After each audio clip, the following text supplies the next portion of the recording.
Hello and welcome back to the Great Ace Attorney. We are on the second investigation of Twisted Karma and his last beau, and this also marks the first time we are recording an Ace Attorney video with the new setup, with an actual camera, a real computer, and the usual microphone. So we're going to see how this goes. And yes, I record these very far in advance for those of you who are like, wait, didn't she get this like months ago?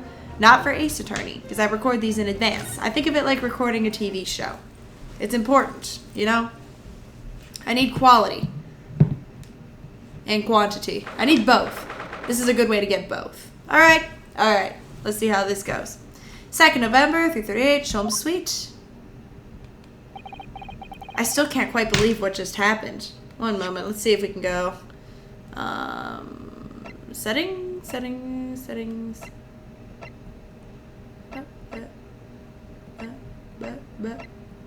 I can make it like really nice now. Guys, I have so much, like, look at this. All right. I know. I inquired with the bailiff after the court session was adjourned, and it seems Mr. Vigil was taken to the hospital to recover. I honestly don't remember anything that happened because in between recording these, I had to set up this whole thing, and it took me a while. Right. What happened? 10 years ago now. Mr. Vigil attempted to commit... When did we learn that? Oh! That's what they were saying happened? Guys, I did not put that together. Alright. But ever since then, he's completely blocked the memory of those events from his mind. That's what happened? Well, I need some more music. I gotta block out my thoughts a little bit, guys. Are you kidding me? Nobody knew his secret. Not his family, not even the man himself. But I forced it out into the open. Was it wrong of me to do that? Did I overstep the mark, I wonder? Well, you had to. Or he would have been found guilty of murder. Runo! Or he wouldn't have been... Who's being accused? Oh yeah! The racist guy, that's right. Oh, Iris. You were miles away? Anyway, I brewed a fresh pot of soothing tea for you. Oh, thank you. You and Susie have had an exhausting day so far, haven't you? Oh. Thank you, Iris. How thoughtful are you? Do you happen to know where Mr. Sholmes is? When we came out of the courtroom back into the defendant's antechamber, he disappeared.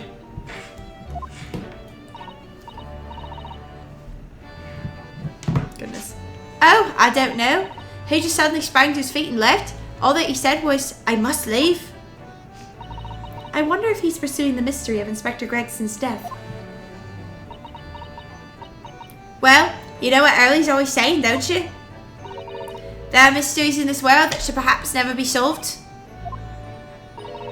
For the construction of a solution comes only at the expense of the destruction of something else. What does that mean? He knows very well that when you open someone else's old wounds, you often open your own too. But he just can't take his own advice and leave well alone. Solving mysteries is too important to him. That's so true.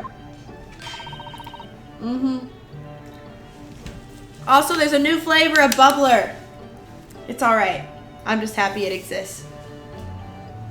But that's what I like about Early after all. I suppose it's a lot of a great detective in some ways. A lot of a great detective. So then, let's have tea, and then I'll give you a hand. Oh, do you have time, Iris? Yes, I finished this month's manuscript at last, with barely a day to spare before the deadline.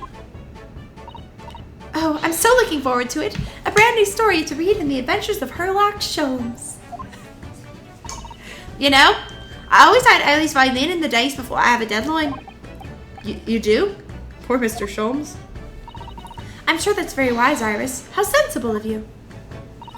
Now then, my dear fellows, let's make a plan of action before we continue our investigation.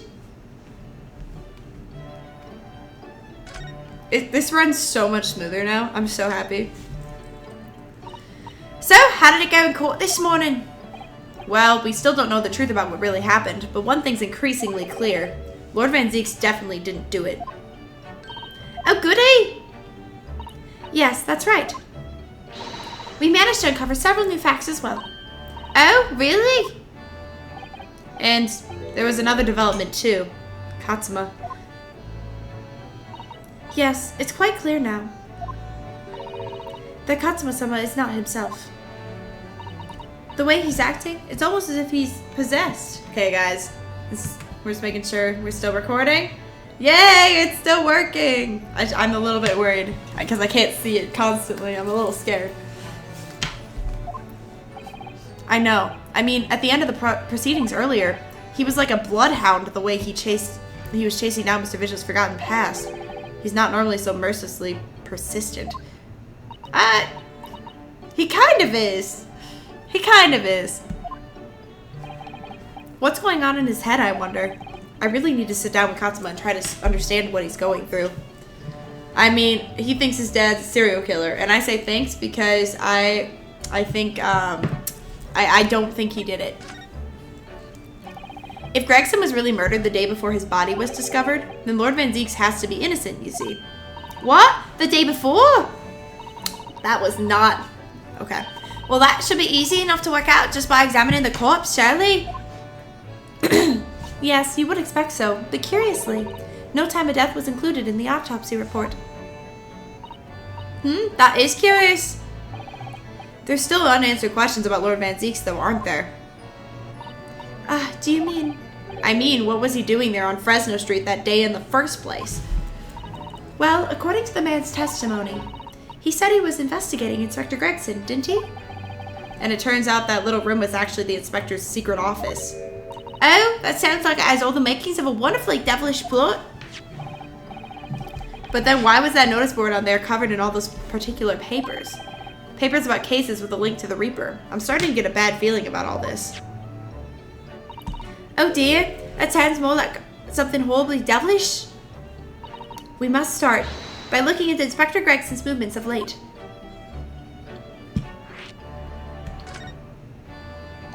I never imagined I might have to be investigating an inspector's movements.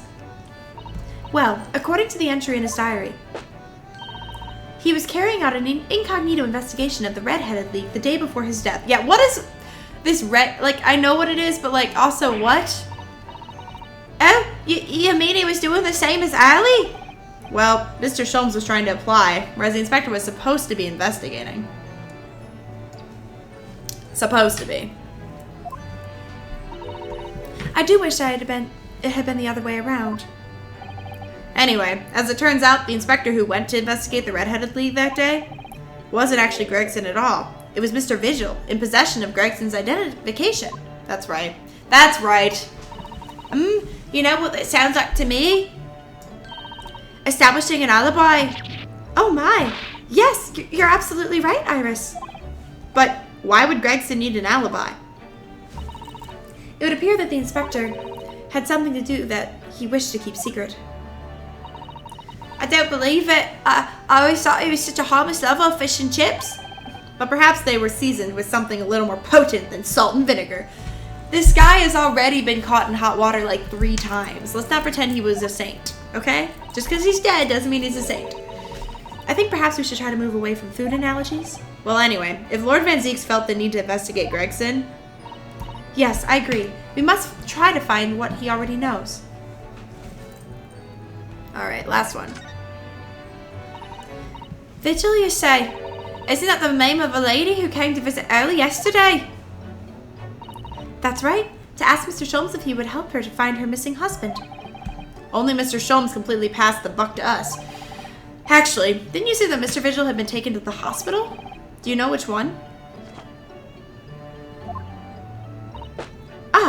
It's Sinners. This is the most Ace Attorney thing I've ever heard. I'm starting to wonder if all the other hospitals in London have closed down. But that's amazing, Runo. You found the lady's husband already? Well, I suppose I have, by accident. And 10 years ago, while Mr. Vigil was the chief warder at the prison, he was responsible for overseeing the professor's incarceration. No, So when the convict escaped, he was held responsible and immediately dismissed. Oh, sometimes I really don't want to grow up. There's more. For 10 years after that, while he was ostensibly... working as a peddler, he also had another secret job. He was paid by Gregson to be his stand-in, to impersonate the inspector. To impersonate Gregson? But why? I have absolutely no idea. Jenny was right. I'm starting to think all adults are up to no good now. Including you, Bruno. I haven't paid anyone to impersonate me. They couldn't if they tried. That means he has ties to the professor and to Inspector Gregson, though. So I do think we ought to pay the visit to the Mr. Vigil, don't you? Back to St. Sinners, then. I go where it tells me. Well, I think it's clear what we need to do, isn't it? Let us investigate, my dear fellows. Oh, Iris. You're even more enthusiastic than usual today. If anyone has anything to hide, my special Wilson shooting iron will soon set them straight. That water pistol? It's stuffed full of piping hot extra special blend of mine. Then I'm quite sure it will be very effective. I'd better be careful not to hide anything. Well, it feels a little strange that Mr. Sholmes is nowhere to be seen, but still. Let's go and see what we can find out. Yes! Bye! They're both coming with me now? Alright, we want to go to St. Sinners? We want to go to St. Sinners first, don't we? Yeah. It says leave him in peace? Okay. You have to watch the prompts down below because they'll tell you what to do. Okay, see, that means we need to go here. This guy's sketchy. Stop talking to my best friend! You're turning him into a monster! A monster! No arguments, Prosecutor Oski. You will continue with the trial exactly as I instructed. Is that clear? Perfectly. I forgot. It's Cosmo-sama! Defying Lord Strongheart by the sound of it. He never did know when to back down.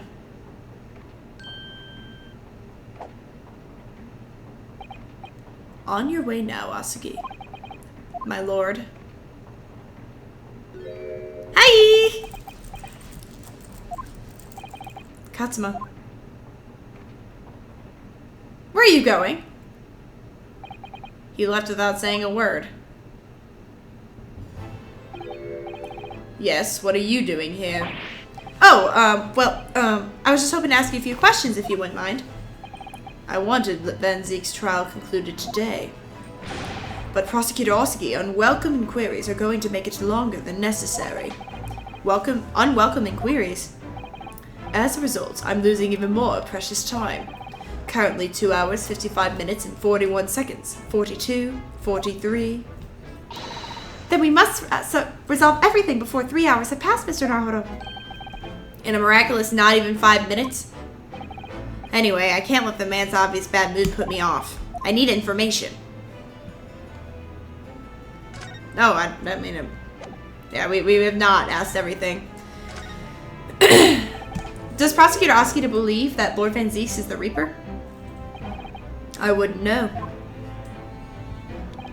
It was 10 years ago in that fateful close trial that Lord Van Zeeks made a name for himself among the judiciary. But the next trial he fought, he lost. It meant the ringleader of the criminal organization was acquitted, thanks to all the jurors being under duress. But that's awful! The man's freedom was short-lived. He lasted just 3 days. Yes, let me see. He died on a rock slide in his place of work, I believe. Correct. That was the inauguration of the Reaper at the Bailey. And people believed Lord Van Zeeks was responsible? He was brought to trial himself, but it was shown to have been an accident. So he must have had a solid alibi then. Nevertheless, the mysterious deaths continued. In total, 16 persons perished in unusual circumstances, ostensibly at the hand of the Reaper. You were saying last game that it wasn't him. That's a long run of coincidences. Well, the Reaper's true identity may well be revealed by this trial. And the impact that revelation would have had on the British public cannot be understated. Strongheart's the Reaper. That feels so obvious. Why has this not crossed my brain? Is that why it's a closed trial? Precisely.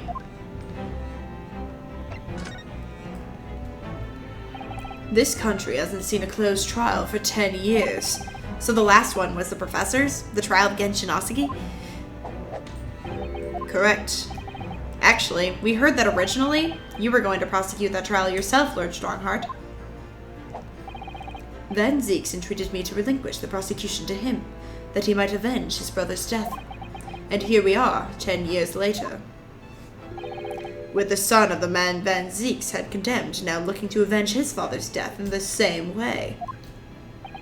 They do say that what goes around comes around. However, it would seem that the new young prosecutor is harboring some ulterior motive as well. Katsuma is? I like my organization to run smoothly, in the exact manner that I prescribe. You don't say! Gosh. Okay. As with the giant clock here, I won't tolerate a single cog being out of step with the others. So that's what all these gears are about in here. If the young man refuses to mesh with the other parts of my great machine, I will be forced to take steps. What do you mean? Not something with which you need to concern yourself. In any case, all your questions will be answered tomorrow.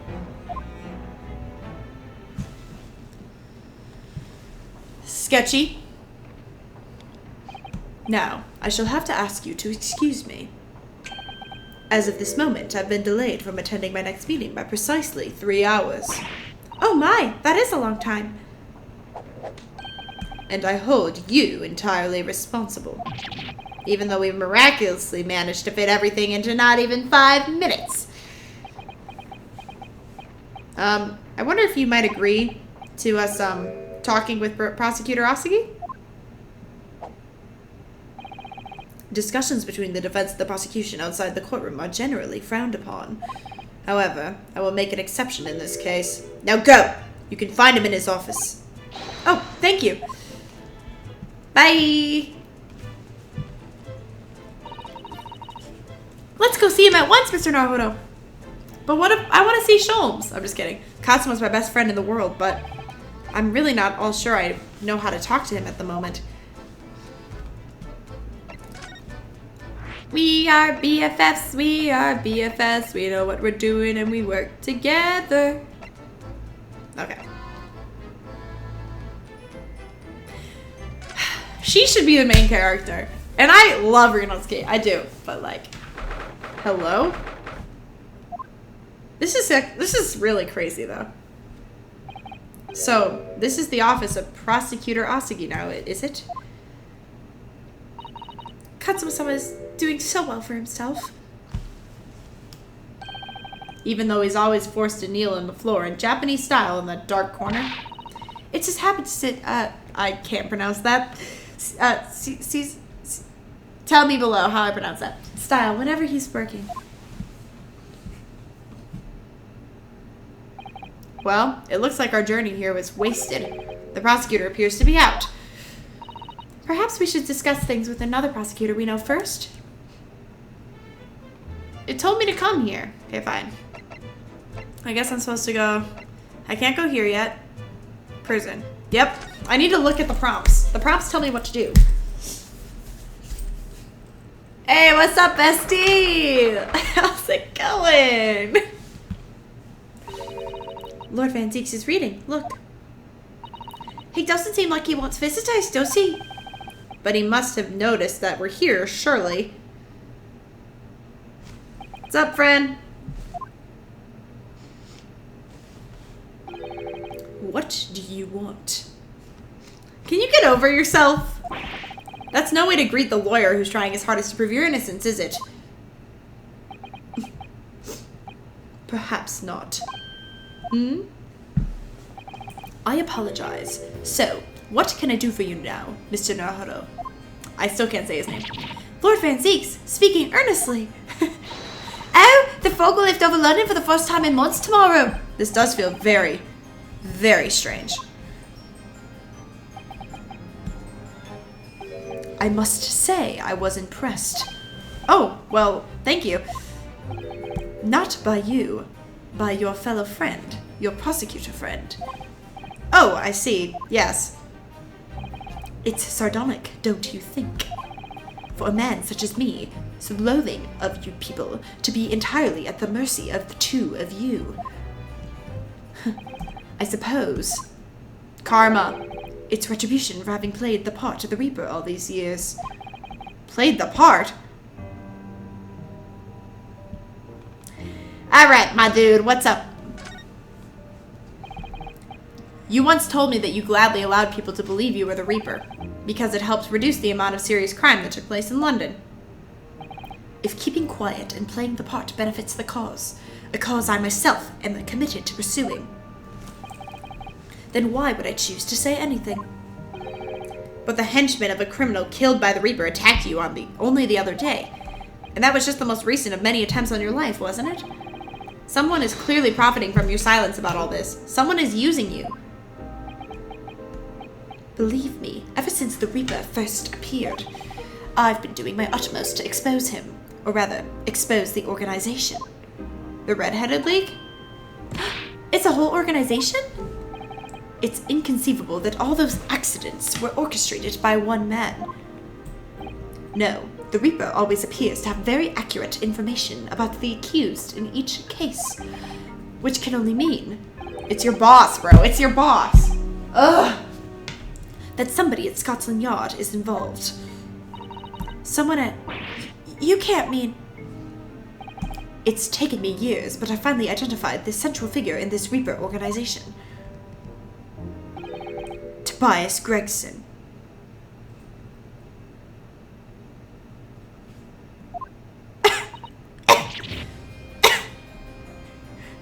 I don't think so. I think it's your boss. Gregson, the Reaper? He refuses to think that it could potentially be his boss. It's gotta be his boss. So, the reason you were investigating Inspector Gregson is because you intended to expose him as the Reaper? As I said, the Reaper of the Bailey is no single person. It's a highly secret organization with close ties to Scotland Yard. But there's no doubt that Gregson was a key member of that organization. I don't think so. I don't believe it. Are you saying that Gregson, he is behind all these awful criminals meeting their... Gregson didn't do the dirty work himself. Oh? He was the tactician. His job was to covertly investigate the marks and plot their assassinations. In order to do that without arousing suspicion, he regularly needed a firm alibi. Which is where Mr. Vigil came in, posing as the inspector. Vigil knows nothing of the Reaper, but the room he rents on Fresno Street was almost certainly the headquarters of the operation. Gregson would have met the assassin there for briefings. So we don't actually know who carried out the killings then. Actually, I do have a name. You what? Well, if you can name the man, you have the true identity of the Reaper already then. Or, if I can name the woman. Oh. She's a young woman by the name of Asa Shin. The government threw that name around before. Y'all remember that? Wait, what? Shin. Oh! Oh my gosh! That was who she was? Miss Asha Shin, the true name of a terrifying killer I know only too well. They threw that name around in the government too. I forgot her real name though. She came to Japan posing as a visiting student and murdered Dr. John H. Wilson. Then, just when it seemed that diplomatic protection would help her escape Japan and conviction, the mysterious woman was herself murdered in a small summer beach hut.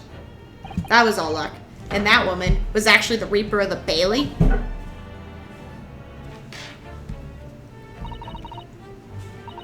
Mr. Naruto, this perhaps isn't the place to discuss... No, of course not. We can't mention it here. The fact that she killed Dr. John H. Wilson... Because we haven't told her dad's dead. We still won't do that, because Iris doesn't know, and it's very likely that the man was her father. Asashin, I should let father know at once. Yes, I agree.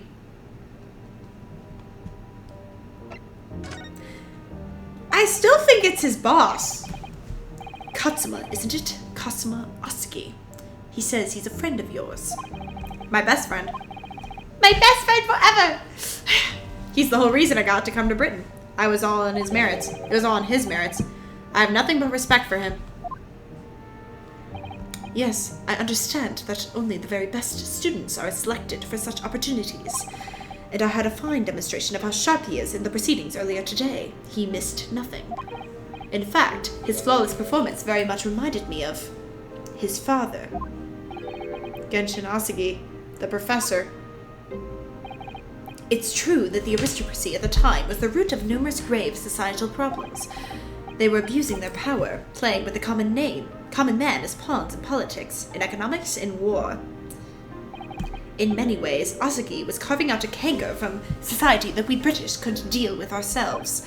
I see. But that's precisely why it makes no sense. Clint Van Zieks was a noble and upstanding man. He wasn't corrupt. Why did that... I'm sorry. He's a broken boy.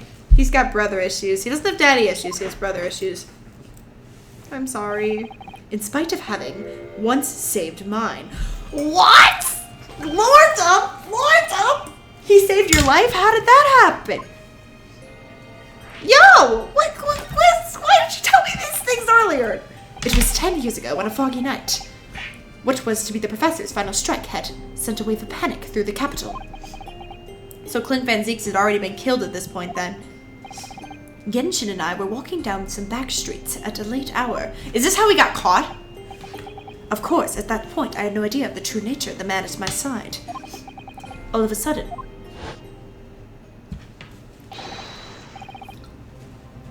Don't make a peep, you're coming with us! He's so little! Look at him! We were surrounded. All of our assailants were armed with pistols, their faces obscured by scars.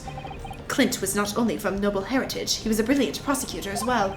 The scum of London hated the sight of him, and they had no sympathy for his younger brother either. I'd been targeted several times before already. Yeah, it's Van Zieks, alright. We got him! I could hear them murmuring amongst themselves. I knew they were after me. But just when I thought my time had come...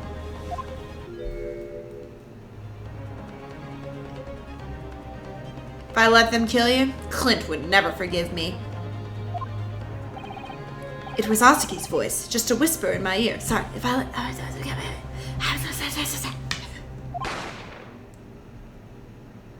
Did he get shot? After that, I don't remember exactly what happened.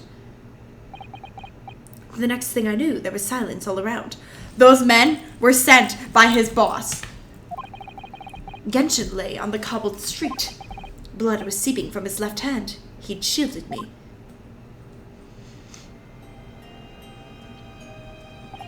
Two days later, they arrested him, on suspicion of being London's most notorious mass murderer ever, the Professor. How awful for you. All at once, I lost the brother I revered and the foreign friend I held in such high regard. I'm so sorry, Lord Van Zieks. He's got trauma. That's the end of my miserable tale. I never thought I'd recount it to anyone. Well, thank you for confiding in me. The Professor, the Reaper, and Inspector Gregson. I wonder just how intimately related they all are. I still can't quite believe that Gregson was essentially the Reaper. Giving assassination orders to Giselle Brett? Giselle. Mr. Naruto, let's go and inform my father.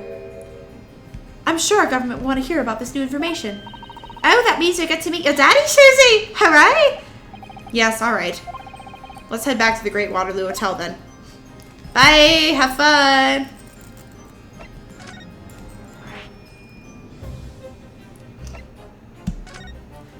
They better not be, like, dead or something. They scare me every time. I don't trust this game. I thought it was yesterday. I thought it yesterday. And I think it again. Oh, this place is so princely. It's a wild guess, but I have a feeling you'll think the same tomorrow, too. They're so cute. My tea is a finer fragrance than whatever they're serving in that tea room here, though. Wouldn't you say? Ah, look who we have here. This is an unexpected pleasure. I can't ever figure out his voice. Oh, Father. Oh, is this your daddy, Sissy? How lovely. What a charming young lady. And you are... Oh, no. Oh, no. Oh, really? You're the author of The Adventures of Sherlock Holmes, are you? I don't know why he suddenly has a British accent. That's me, Iris Wilson at your service, sir. Susie's been such a wonderful friend to me over the last year, you know. Well, Miss Wilson, I must say I read your work regularly and with much interest. Iris actually lives with Mr. Sholmes, you know, Father. Is that so? Well, perhaps that goes some way to explaining that bright look in your eyes. Hey! She's so cute. You wouldn't be smiling so early if you knew just how bright she is, believe me. Now then, young Nanowrimo, it was a pleasure seeing you in action earlier. As an invitee of the symposium, I was allowed to observe from the gallery after I twisted some arms. And I must say, it was truly an exemplary performance. Oh, well, thank you so much. Although I'm fairly sure you omitted by Katsuma on the end there. No, please don't misunderstand. It was you who impressed me. Really? You didn't miss a step against Asagi, and we all know how capable he is. Really, to have matured into such a fine defense lawyer in less than a year is quite extraordinary. It's very kind of you to say so, and really nice to hear. What I saw in court today confirmed what I'd been hoping for. The favor I mentioned yesterday, Nanowrimo. I trust you haven't forgotten. I have forgotten. Oh, no, you did mention something, didn't you? But first, we have something to report, Father. Take care of your daughter, is that what it was? Of course, of course. I wonder where Judge Chikoku has gone to.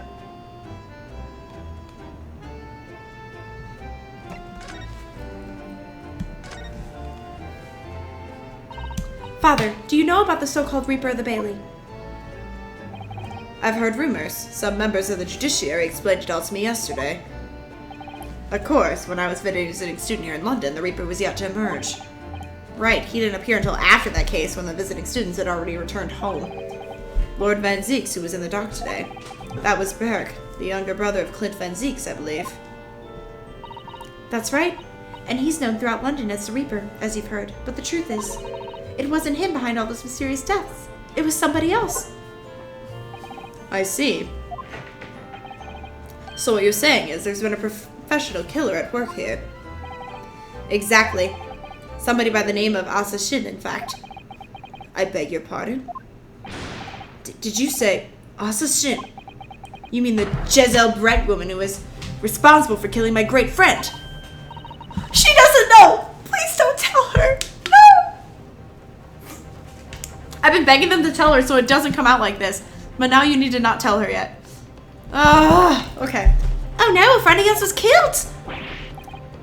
Professor Mikotoba, I think perhaps we should discuss this right now. Because the friend the professor is talking about is Dr. John H. Wilson. And that's not something we want Iris to find out about. Not like this anyway. Okay, thank goodness. Good quick thinking on your part. Weird-Nosky. I've just remembered something. Biscuits. This hotel has the most delicious looking biscuits. That was rather out of the blue. She's doing this deliberately. I think I'll go and see if I can purchase some. I wonder, would you like to come too, Iris? Oh, yes? You just try to leave me behind. I forgot that biscuits are cookies. So that young girl is called Iris Wilson, is she? Yes, that's right. And she's the author of all those adventure stories starring the great detective Sholmes. But the name of the credited author isn't Iris, is it? It's Dr. John H. Wilson. Yes, I know. It's the name of her father, you see. Her father. Dr. John H. Wilson. I was deeply indebted to the man for all the kindness he showed me during my time in London. That's why I was keen to reciprocate and invite him to the Imperial Yuma University 4 years ago. But he was murdered last year by Giselle Brett. That poster just fell. Ah! Why? Why would the hand of the Reaper stretch all the way to Japan? Iris knows nothing about that case, but it seems very likely that the victim, Dr. Wilson, was her father. Well, I can't say that we ever spoke about his family, so I don't know if he had a daughter or not. But I think I could say with some certainty that he was never the great detective's partner. So, it could have been another Dr. Wilson, you think? Well, John and Wilson are both common names, after all. Still, it's probably best not to mention this to the young lady until we can be sure. See, that's a good reason. That's what we thought, yes. You didn't say that was why. You were just like, we're back! We cinnamon biscuits! Oh, that sounds so good. I think cinnamon will go very well with the tea they serve here, don't you, Susie? Yes, I'm sure you're right, Iris. I haven't seen Judge Jikoku for a while, have you? Guilty! But that's guilty is still ringing in my ears. I did not read that right. My bad. No, now you mention it, I haven't seen him since this morning either. I suppose since the symposium's opening was postponed, he'll have gone to explore the great exhibition. That reminds me of something you mentioned yesterday. About Judge Shikoku once having been in the dock himself? Ah, yes. It was all tied up with that accursed trial. The closed trial of Katsuma's father. Sashiro was trying to mitigate Genshin's guilt, so he took the stand to testify. But he got a little carried away and actually managed to break the witness stand. I need to see this! Please! He also said some contemptuous words about the British Empire for which he was charged. Oh dear. Although it's worryingly easy to imagine him doing that. Well, it was all right in the end. He was acquitted and we returned home to Japan together. Thank goodness. Ah yes, talking about Sashiro. I have a copy of the photograph we all took together. Here yesterday, please. I hope he doesn't die. Oh, what a lovely picture. It certainly seems to shout we've arrived in Britain. He's so cute. He's like a little boy. Why do we need that in the court record? None of us have any idea what was coming when we took that, did we? No, that's true.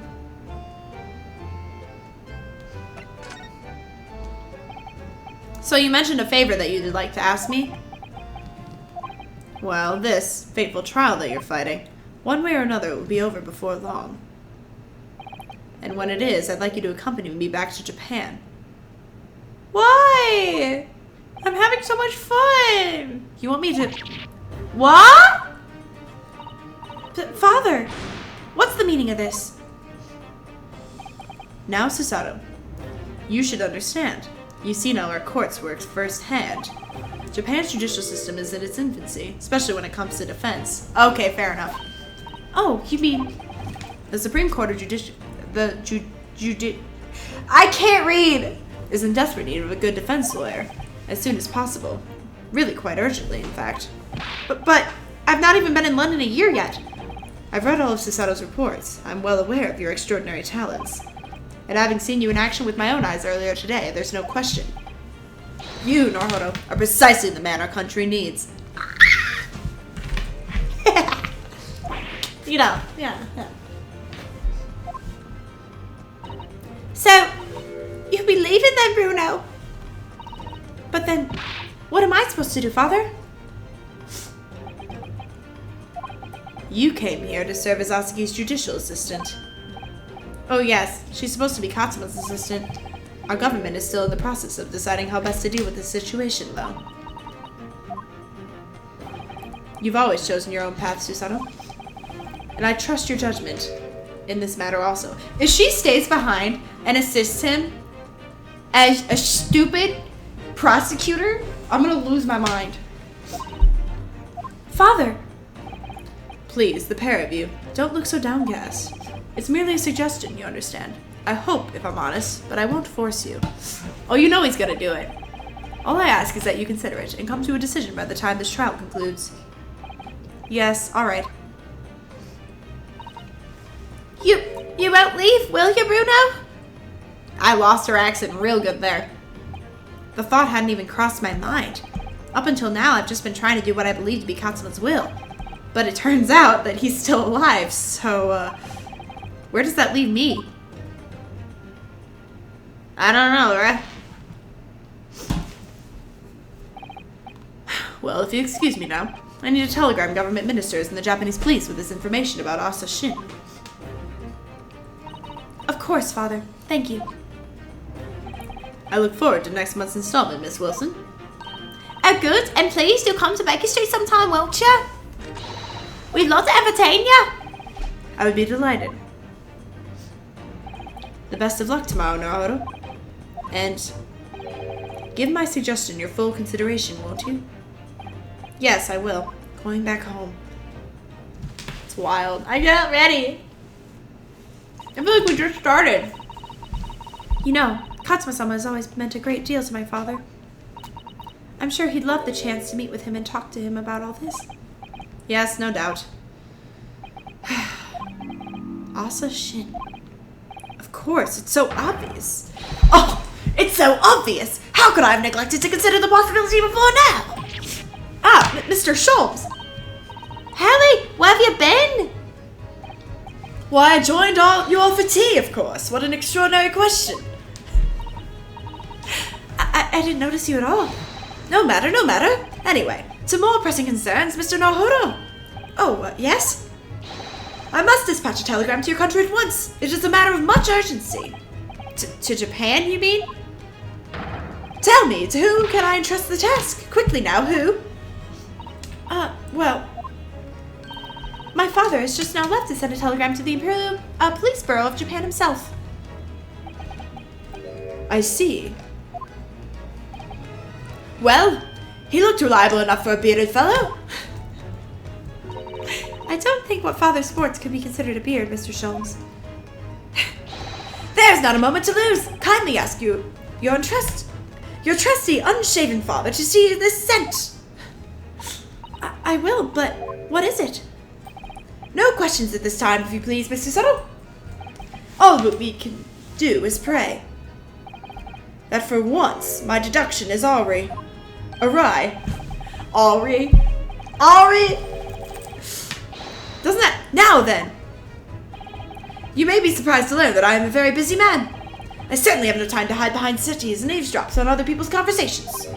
So that's what joining us for tea meant. I leave the signing of this in your hands then, my dear fellows. Ah, wait a minute, Mr. Sholmes. He just ran off, didn't he? It's at quite a pace. And left the unpaid bill for his tea behind, too.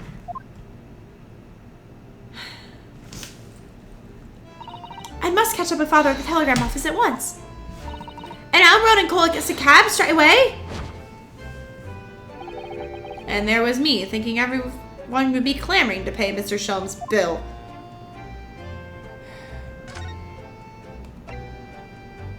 Now we go see the hospital.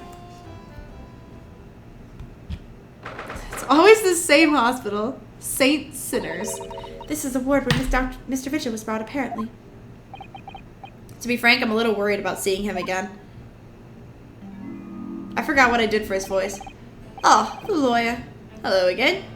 I forgot his voice. I don't remember what I did. Hello again. Are you feeling better now, Mr. Vigil?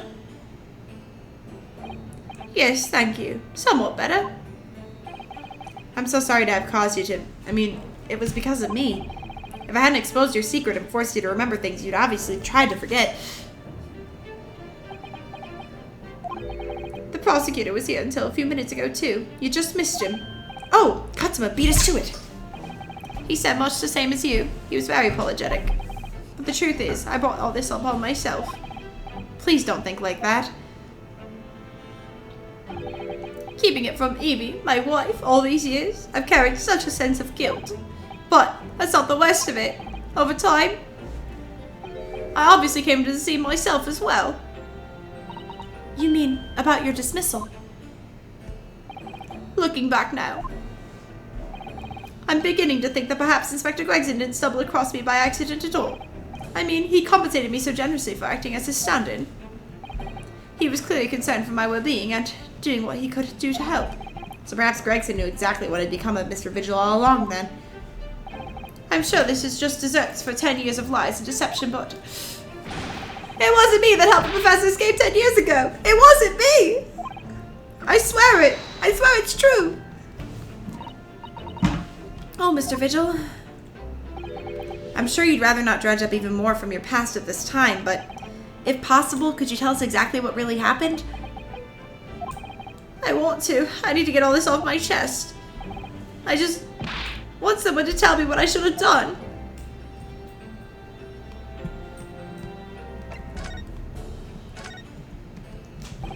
Inspector Gregson was obviously engaged in a special operation of some sort. He was investigating something that even Scotland Yard couldn't know about. Details of the Reaper's marks, yes. It was when he had to carry out all those investigations that he used me. You pretend to be the inspector and carry out investigations on his behalf. Oh no, never! A common street peddler couldn't possibly carry out a proper police inspection. All he would do is go to the specified location and make a little hoo-ha. Just something to leave an impression, so everyone there would think a detective called Gregson was here. So that's what you were doing on the day prior to the incident? Yes, he asked me to make an appearance at the park in Lumstrip for the Red-Headed League event. So, as usual, I flashed the inspector's identification around and was very vocal about my presence.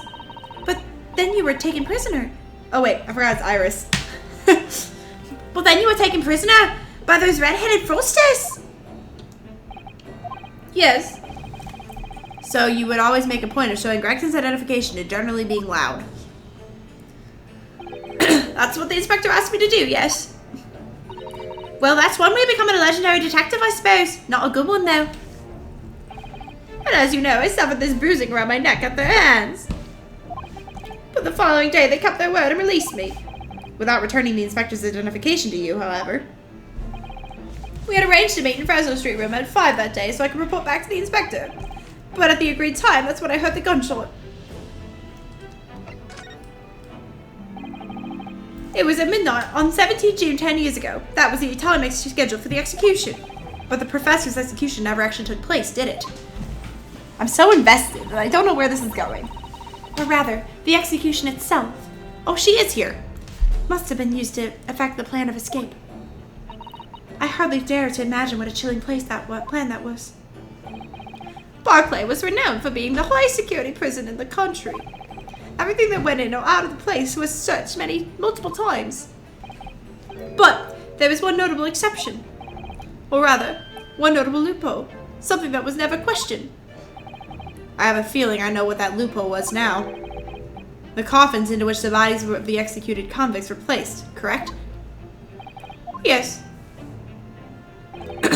Once the coroner had confirmed the death of a condemned convict, the body was taken in its coffin for immediate burial in the Lowgate Cemetery just behind the prison. The chief warder first had to sign the necessary papers. And after that, no member of staff was permitted to touch the coffin containing the body again. When executions took place, only the executioner and the coroner were permitted inside the chamber. I would wait in the adjacent room for word that the condemned convict was dead. On that occasion, once I had the confirmation, I went into the mortuary to find a lone coffin as usual. The procedure was that I would sign the paperwork having checked the coffin, then nail it shut. But for some reason that day, the coffin was already nailed shut. No. I didn't think anything of it at the time. I assumed that my deputy must have checked the coffin and nailed it shut before I arrived. So you mean the coffin contained... Yes, I can only imagine that Osugi, having escaped his execution somehow, was alive inside the coffin. The coffin was then taken through the main gates and deposited in Lowgate Cemetery. Presumably there wouldn't have been long enough air inside of the breed for long. So in the early hours following the burial, somebody dug up the coffin again to set Genshin free. But in the end, he was fatally shot in the graveyard anyway. What on earth really happened in Lowgate Cemetery that night, I wonder?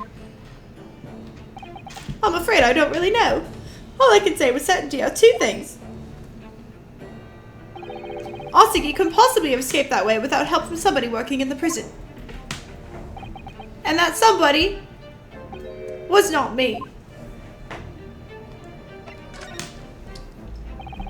Obviously you knew the man then? The professor, I mean? Genshin Osugi? Yes, I remember him well, in fact. Would you mind telling us what you know?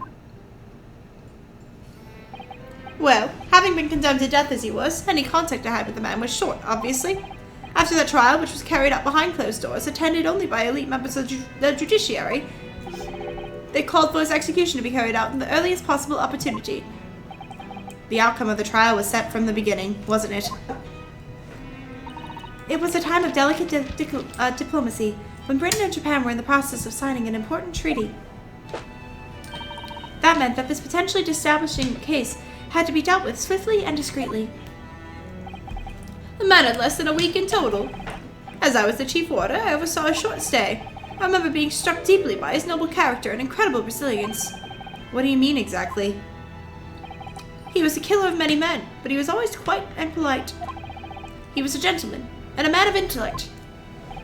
In fact, I couldn't bring myself to believe what he'd done, so I asked him one day. Those 5 members of the aristocracy whose lives were taken, were you really responsible? I'm guilty of the unforgivable crime of ending another human's life, yes. Yeah, he didn't do it. I knew it! I called it! The following day, the closed trial took place, and the verdict was no surprise. Guilty. That night, when he was brought back to his cell, I saw something. Something unusual. Something unusual? What? The last will and testament of Genshin Osuki.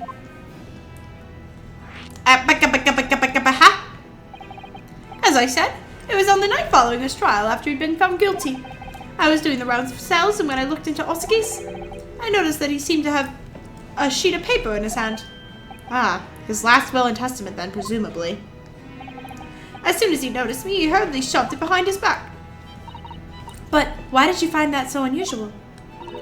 Isn't that normal for a man to pen a will when he knows his death is nigh?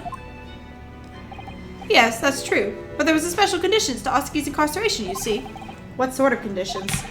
Well, even though he was held in a cell designed for condemned inmates, he was allowed to keep his personal effects with him, with one exception. Really? He was allowed his things? That is unusual, certainly. Well, of course, he'd been convicted of killing 5 members of the aristocracy. But at the same time, he was a guest in our country from the Empire of Japan. The powers that were to be determined that his final day shouldn't be needlessly uncomfortable. And what was the exception you mentioned to the personal effects he was allowed? That's the point. He wasn't permitted to have writing materials. Specifically, no pens or paper. So, he was prevented from leaving any written record of what had happened to him. Yes, that was the long and short of it. I've no idea where he obtained that paper. Any writing materials would have been confiscated from him upon his incarceration. As I said, he hid the paper behind his back, and then he pleaded with me. What did you just hide behind your back? Please, please turn a blind eye. This is my lifeline. But you know it's against the rules. You're the only person who's seen. If you just agree to keep quiet. Alright then, but what's on that paper? A last will and testament. This will is the only weapon I have left now. How can a will be a weapon? Because he didn't do it! So I decided to pretend I'd seen nothing, and I let him keep his will. But then later, it just seemed to vanish without a trace. What? What do you mean it vanished? It would seem that isn't the end of the story of this mysterious will.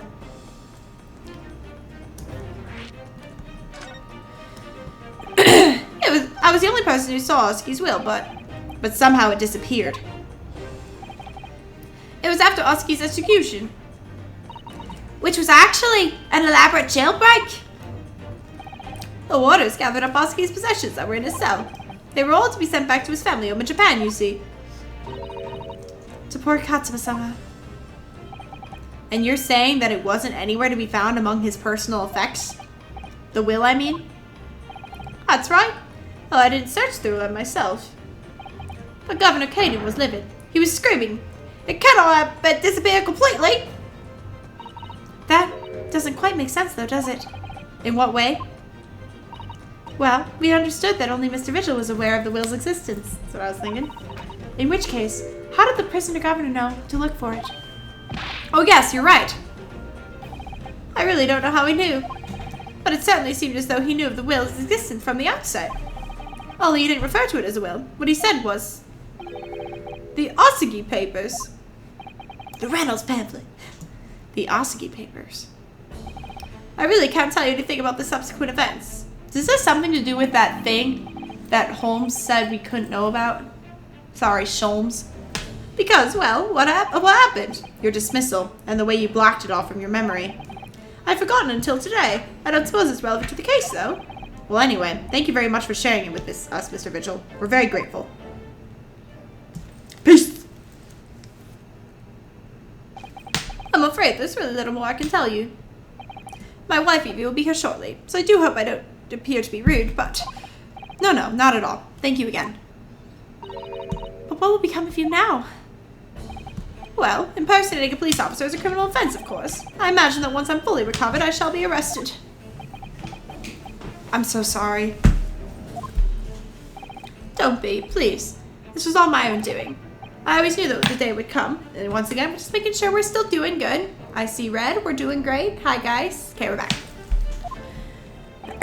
Well, I wish you well. Goodbye, Mr. Vigil. Auntie. Ah! Before you go, there's just one thing. Oh, yes? What is it? The Ossagi Papers. I'd be very grateful if you'd make no mention of the things I told you about them. Presumably for some good reason. It's my understanding that their very existence is a closely guarded secret. Ossagi knows about them then. Katsuma. If it became known that I'd remembered, well, it could be rather troublesome, I think. I understand. Some sort of will that Genshin Ossagi penned just before his death, which the man himself claimed was his last weapon. To tell his son he didn't do it? I wonder. Perhaps it had something to do with his plan to escape.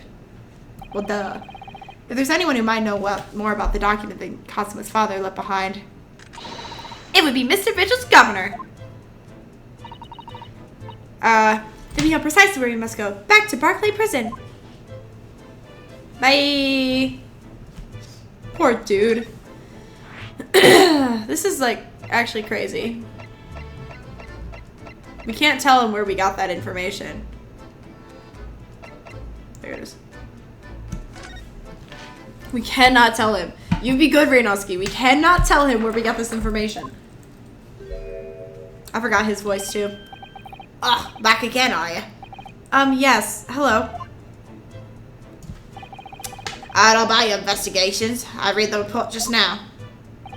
You found him, eh, Vigil? Yes, luckily. Well, anywho, the lady doesn't work here no more. So the case is not to do with Barclay.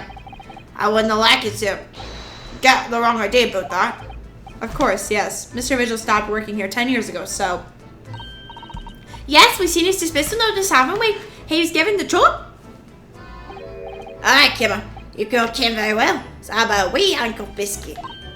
Oh, they're really like little handcuffs? And as old as irons, too? So, what's brought you doing to it to keep my head behind you? Well, there's something else we'd like to ask you about. That's so. We believe there might have been a document that had disappeared from Genshin Osagi's cell. I think it's called the Ossagi Papers or something.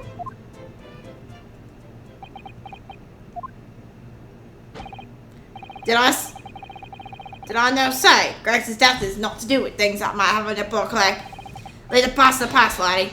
Let's not fool around with the irrelevant details. His expression changed completely. He's combing his hair. We're clearly onto something here. A murderous botched execution. Oh, a miserable escape. Barclay's darkest hours, eh? Shocking embarrassment. Because the convict had a collaborator on the prison staff, you mean? Aye, for shame. The coroner confirmed the death of a man after his execution, Courtney Scythe. Right. And my chief warder at the time, Vigil, who was in charge of the whole affair. But Mr. Vigil says he didn't know anything about it. A rascal wouldn't say otherwise, eh? More handcuffs? Oh, how could you... I say no. You never have too much iron in your diet. When Mr. Vigil was handed the dismissal notice as a result of what had happened, he was so despairing, he jumped out of your window, didn't he? I didn't know what to say, but that's just Vigil trying to get out of it. You don't think he wouldn't have jumped from the shock of his crimes being exposed, eh? I do. You wouldn't have say otherwise, though, would ya? Of course. Cannot shouldn't say I'm responsible myself. I shouldn't have let him deceive me. I'm quite... Anyway, actually, there's barely anyone that cares what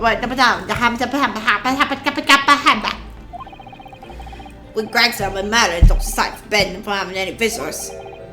No visitors. Someone obviously doesn't want her giving anything away. Well, we're not going home empty-handed. Is Dr. Scythe gonna get killed next case? I feel like, and then it's gonna be the prosecutor dude. Not the prosecutor, the head dude. What a dream to send your packet right now, Kimmer. Yeah, take a for two. Oh, well, it wouldn't be rude to say no. We want to become an anemic. Okay, that was good. That was good. That was good. I suppose anybody might still care know what happened back then. It'd be the last in the forensic division, Mariah Gorey. Maria? Probably Maria. Alright, Scythe's daughter. She did not say no more, just still on. That's right, she did appear briefly. But we Barnes followed the man's footsteps. He didn't have a see her way out, scuffling around. Ah. We don't... Okay, yes, we know.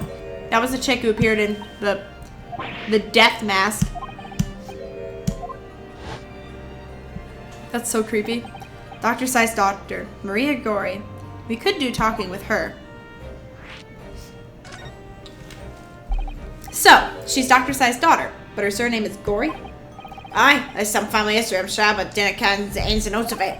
She grew up watching her mom working with the boys with folk who died in strange circumstances. Decided to do the same with her own life. Cannot understand it myself. Perhaps she was driven by a deep respect for her mother. Perhaps. Anyway, she was in charge of Gregson's autopsy, I believe. Right, the coroner responsible for this incomplete report. Someone told me once that with wee lassie always loved her mom's stories about cooking up bodies. There's even a rumour that she used to listen to funeral much as a little boy. Well, then perhaps her mother might have told her about the autopsy case 10 years ago. Aye, I'd say there's a fighting chance at least. After all, that was a life-changing case for all of us. We really need to speak with Miss Gorey herself about this, I think. Well, thank you very much. I'm not happy about this any part of this. It took years for Leonard's father to get the old professor business. Can you not get up on this, lady? Stop asking pointless questions. I'm sorry. I don't like dredging up any of these painful memories for everyone. Wow. Whoa. Hey, just stay away now. Leave me alone and do not come back here, eh? Are you comfortably kidding about that, Lordy? There's no many folk here at the prison who bear those papers. Well, I can't tell. Mr. Vigil told me. I'm afraid our sources must remain confidential, sir. We've been led to believe that the papers are actually a last will and testament. Is that right? The professor's, or rather Genshinovsky's.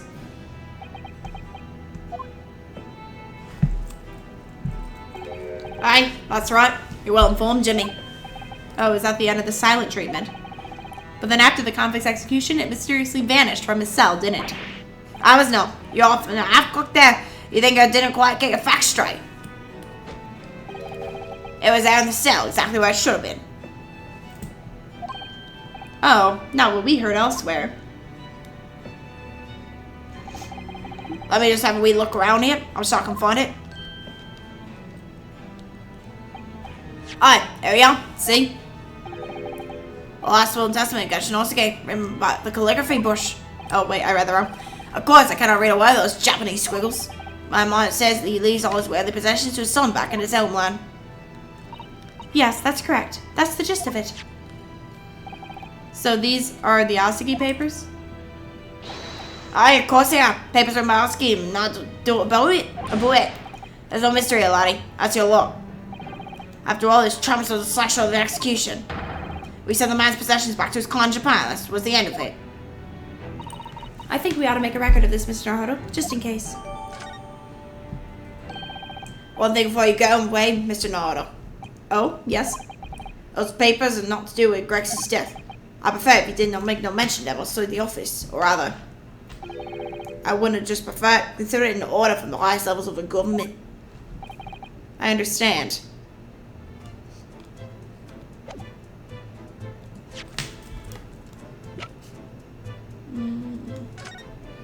I guess I request upon this. It is with deep sadness I accept my fate in this foreign land and knowledge that I will never see my homeland or family again, but I regret nothing about my chosen path.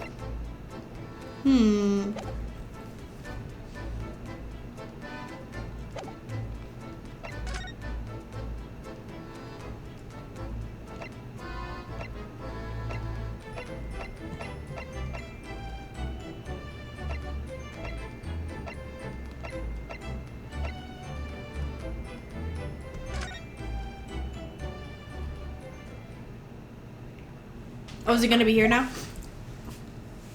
There he is. What's up, bestie? Katsuma.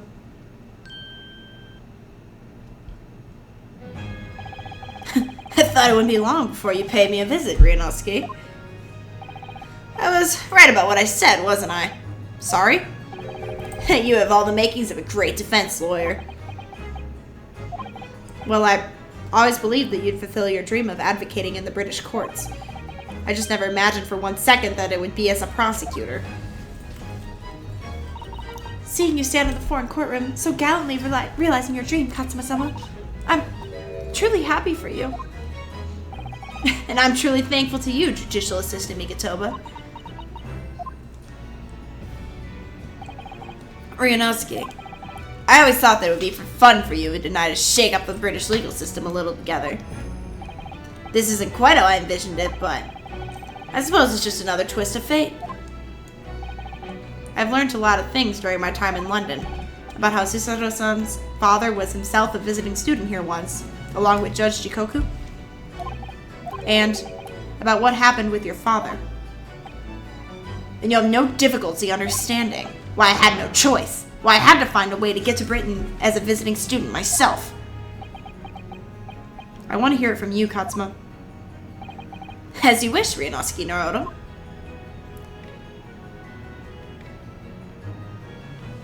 Ah!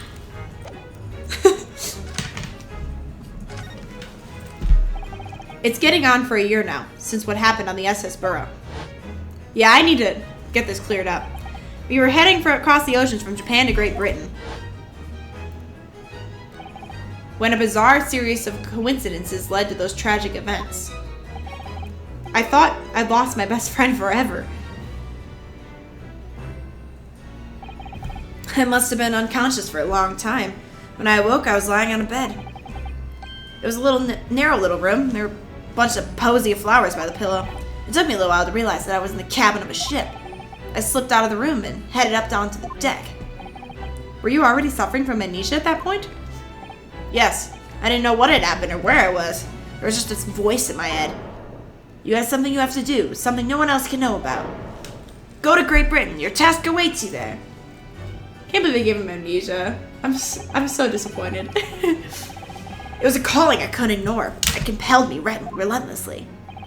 Out on deck, I saw that I was on a huge steamship and we were docked in a large port. It must have been Hong Kong. Yes, it must have been. Presumably just before they were due to carry your body off the ship. I had no idea of the situation, but I did have the feeling that this was in some way my last chance. So I concealed myself among the disembarking passengers and went ashore. Then I disappeared into the crowded streets of that foreign port city, so I could plan my onward journey to Great Britain.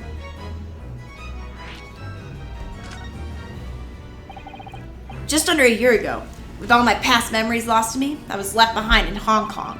Everything was foreign to me, the sights, the sounds, and the smells. My head reeled. I was truly at a loss. I realized now that I escaped as a dead man, with nothing but the clothes on my back. No money, of course. Oh, how terrifying for you. Luckily, though, I had 2 feathers in my cap. One being your knowledge of English, I suppose? That's right. And on the back of that, I was able to pick up some work as a deckhand on a cargo ship. Eventually, after calling on countless ports, I finally arrived at Dover. That must have been some 3 months ago. Your formidable tenacity of purpose showing itself again. I mean, the man had lost his memory and had literally nothing to his name. But he still managed to make his way to London on the opposite side of the world. Of course, I had no idea why I'd moved heaven and earth to get here at that point. So, how did you end up becoming Lord Van Zeek's apprentice then? That can only be called an extraordinary stroke of luck, really. You see, I was stopped at the border because I had no papers. They took me straight to Scotland Yard. And by sheer coincidence, Lord Strongheart was there to attend the meeting. That's when the second feather in my cap came into play. Would that have been your knowledge of the law? Yes, exactly. Lord Strongheart was curious about an Easterner with an intimate knowledge of British law. He took me back with him to the Supreme Court and assigned me to the prosecutor's office. And then 9 days ago, you finally got your memory back after the trial involving Drebber. Yes, I did.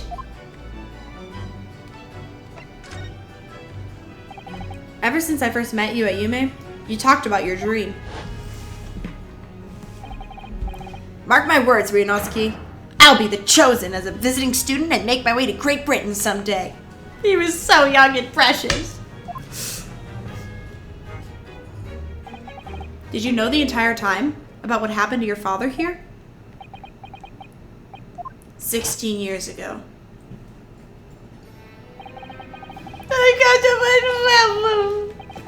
When my father left on that exciting trip to Great Britain, I was just a boy. We took a photograph together the day before his departure. It's my last memory of him.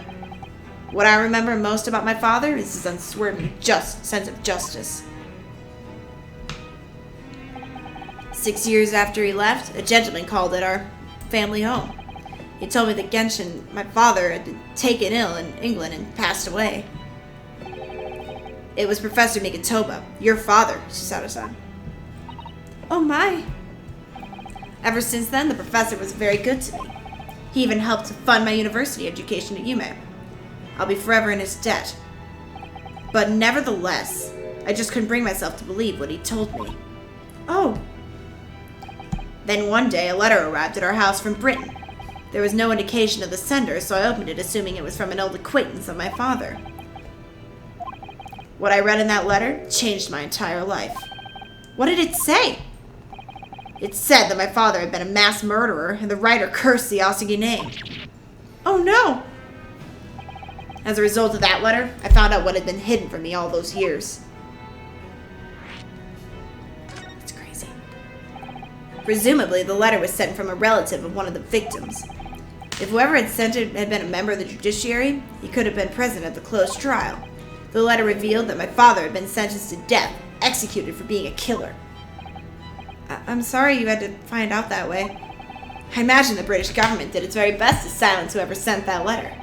But someone who knew the truth and couldn't bear the resentment was always going to be a problem. But still, it could have been written by anyone. Why would you believe such a thing? There was a newspaper cutting included with the letter. It was the first I'd ever heard of the professor and his terrible killing spree. Well, what did my father have to say about the letter? I couldn't bring myself to show it to him. What? Why not? Because he deliberately concealed the truth from me by telling me my father was taken by a fatal illness. That couldn't have been easy for him, and he'd done it out of consideration for my feelings. So instead, I showed the letter to Judge Shikoku. To the other visiting student. He faltered for the briefest of moments, but then he just laughed the letter off. But in that moment, I saw it on his face. He was undeniably shocked, shaken momentarily, before recovering his poise. A year later, my bereaved mother succumbed to the strain of grief, and she too passed away. That's when I made up my mind that one day, without fail, I would cross the seas to Britain and seek the truth for myself. The truth about my father, Genshin Osuki. And I wouldn't let anyone stand in my way. Oh, Katsuma-sama. That's some very plot-convenient amnesia that doesn't fully make him forget things, isn't it? What we learned today in court turned things completely on their head. It was an impressive piece of lawyering, Ryunosuke Naruto. Lord Van Zeeks isn't the Reaper, you know. I almost don't want to believe it myself, but it turns out that Inspector Gregson himself, the victim, was... It's clear that the Inspector was behind the Reaper's activity all along. Was he really? Am I supposed to believe that? What? You mean you knew? The real question is, who's been giving orders to the Inspector? Yeah, that's... okay. He really? Really? Yes, Barrack Van Zeeks is the real Reaper. No, it's your boss, dude. And I know that 10 years ago it was him who decided my father must be a mass murderer and sent him to the grave. No, he was merely seeing that justice was done as the law dictates. He's not to blame. Ultimately, it's people who condemn people. The law is just a tool that they use to do it. And when a man condemns another, he must take responsibility for his actions. Of course he must. But I know for certain that my father would never have taken another man's life. Katsuma. On the contrary, my father's life was taken by the Reaper.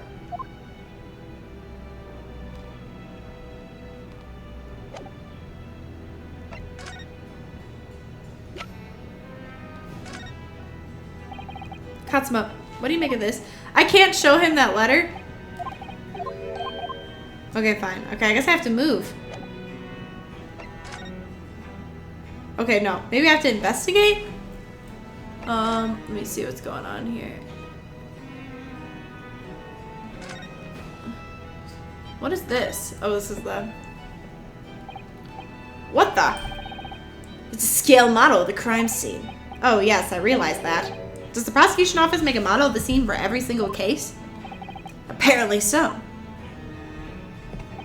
Sometimes it helps to visualize things better and notice things you hadn't spotted before. Actually, the miniature notice board is my work. Be honest, you enjoyed making that.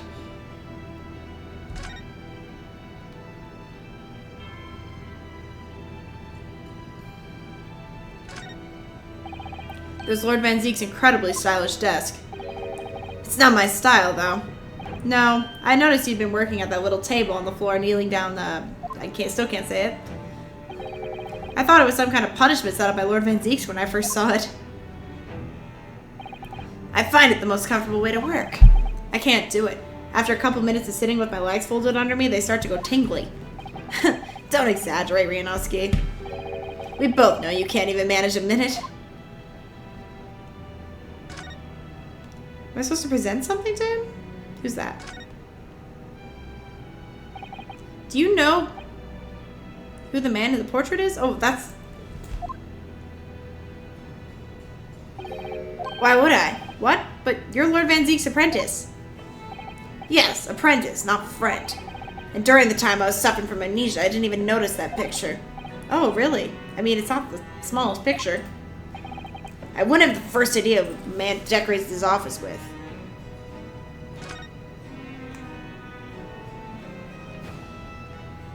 Is there something I'm supposed to, like...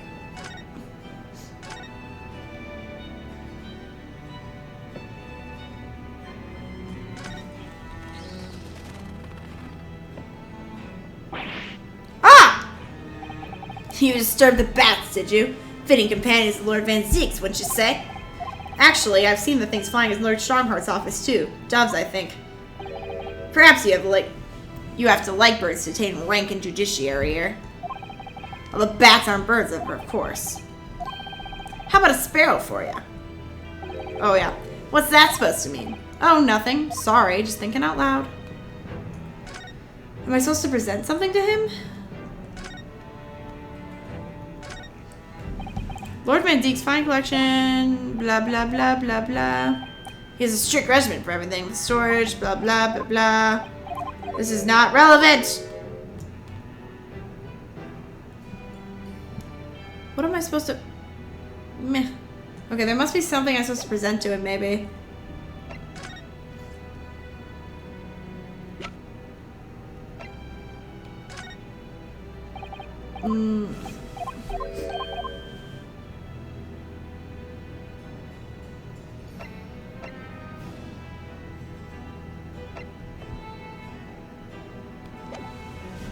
There must be something I'm supposed to present or... Okay, I'm just gonna slowly move my way up and down the room.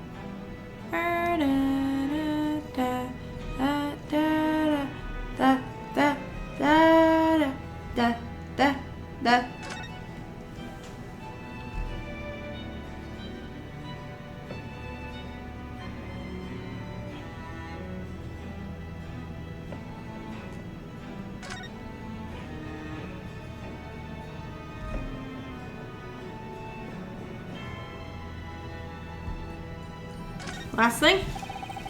Cast floor to ceiling, just like the last time we were here. Jalapenos, I suppose. Arranged according to vintage, flavor, and region. Blah, blah, blah, blah, blah, blah, blah, blah, blah, blah, blah. Really? One relevant thing, please.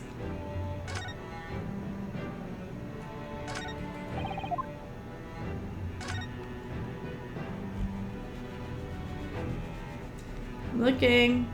Okay, wait. Let me try. So I've done all the topics. Yep. Okay. So I need to present something. Katsuma, this is your armband.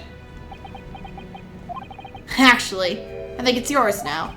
Sorry, you're the defense lawyer. You have talent for it. I've always known you would. And now you've chosen to take the path in life. As your friend, I couldn't be happier for you, or more proud. Katsuma, so you keep hold of that. Besides, I'm a prosecutor now. That armband would have no meaning for me. Well, if you're sure. Thank you, my friend.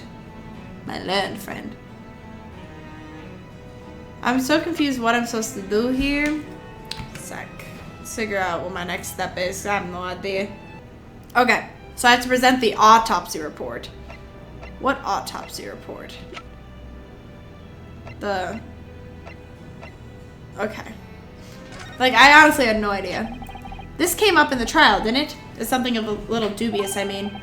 The fact that no time of death was recorded on Inspector Gregson's autopsy report? Yes, there were some unexpected turns in the courtroom earlier. The suggestion you came up with certainly took everyone by surprise. The idea that the victim died the previous day at some other location is quite something. Well, considering what that pocket watch had stopped and the scorch marks on the candle, it's certainly a distinct possibility. The evidence and the scene both point to it.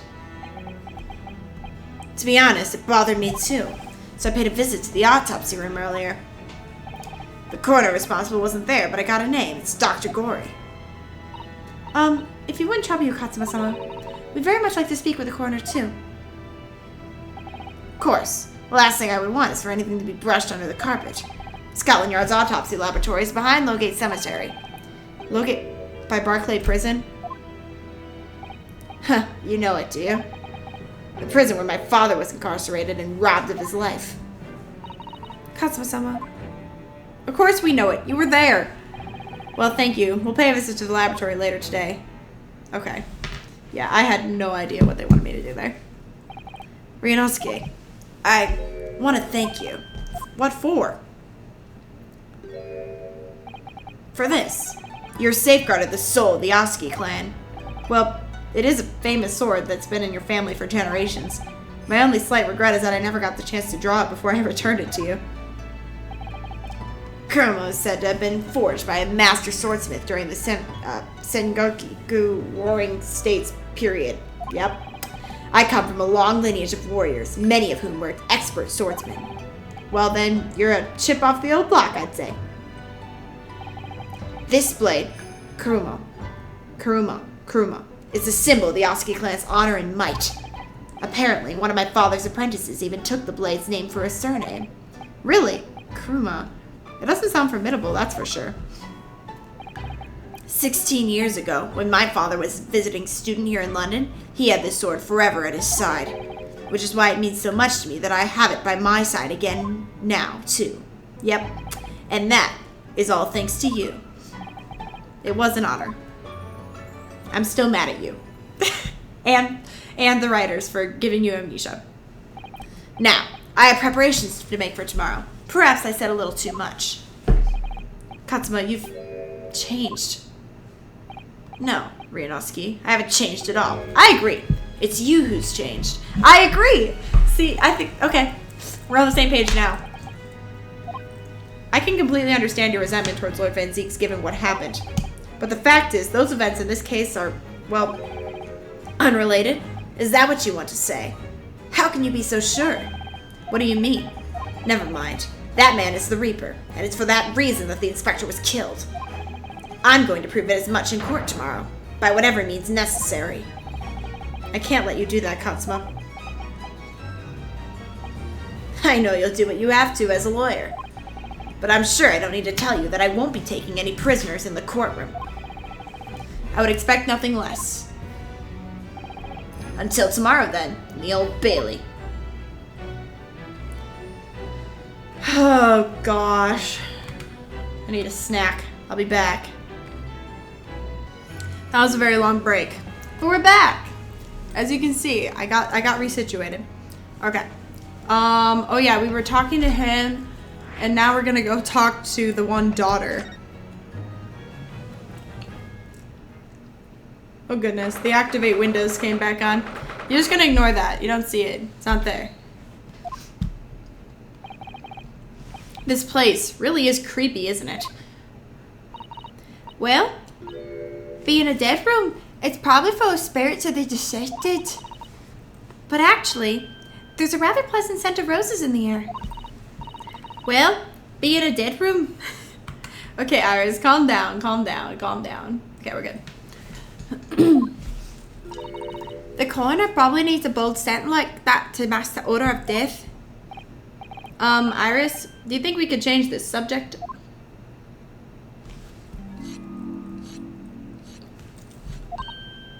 What?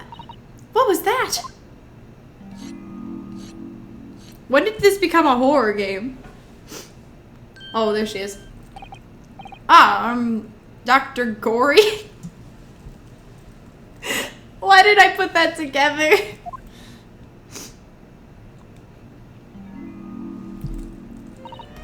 What? That noise before. I was thinking of my tools. I think I knew if I didn't take a partially clean eyes on them. Right. We're following the coins and fibers and doers and utterly something's couple. Good work, cheese. But you like demonstration. We got it. Oh, yes, please. I'd love to see. There. I think you'll do nicely. Huh? No. No, I wouldn't do nicely at all. I mean, maybe some other time. Was that a tut? Well, we came here to ask the questions, so. Oh, perfect. So they're not making me cut the chase to anything. We have actually met before. I'm a lawyer, if you remember. You're not dead yet. What? No, Mama said I wasn't to cut you open. She's so strict about things like that. Well, good. Dr. Scythe has some scruples at least. Oh dear. It looks like she's not interested in talking to us for the time being anyway. For the time being? You mean until we die?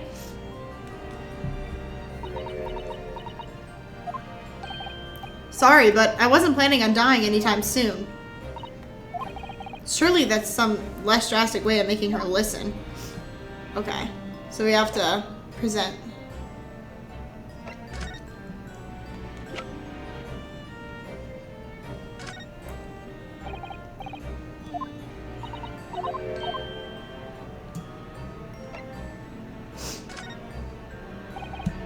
Okay, we're just gonna keep trying. Oh, maybe I should examine the room.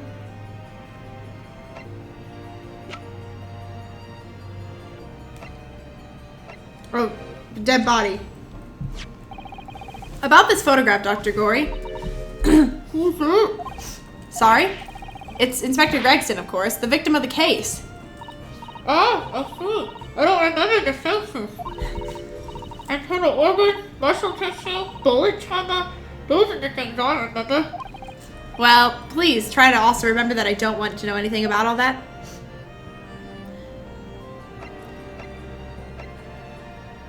Oh, the autopsy report. Gadurr. Dr. Gory, we actually came here to ask you about this. He was very good. Good? Sorry? His skin didn't snag in my brain once, and a very little neck. His joints dislocated easily, and his muscle tissue was a pleasure to work with. We can skip those details. But there is one thing about the report that's caused my attention. You don't seem to have recorded a time of death.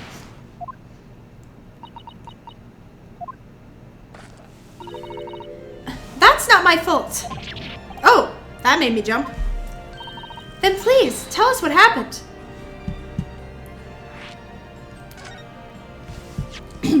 So, why doesn't this autopsy report include the victim's time of death then?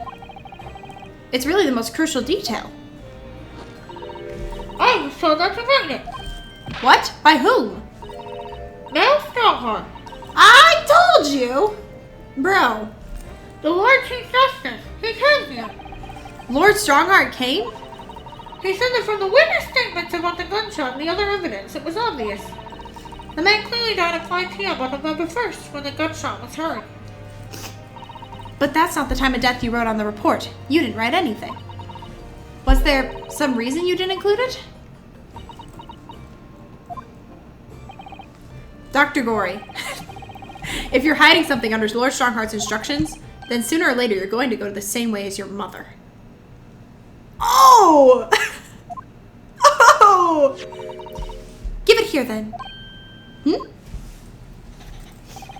What's she scribbling so furiously? There! You've written... What? What's she written? Tell us!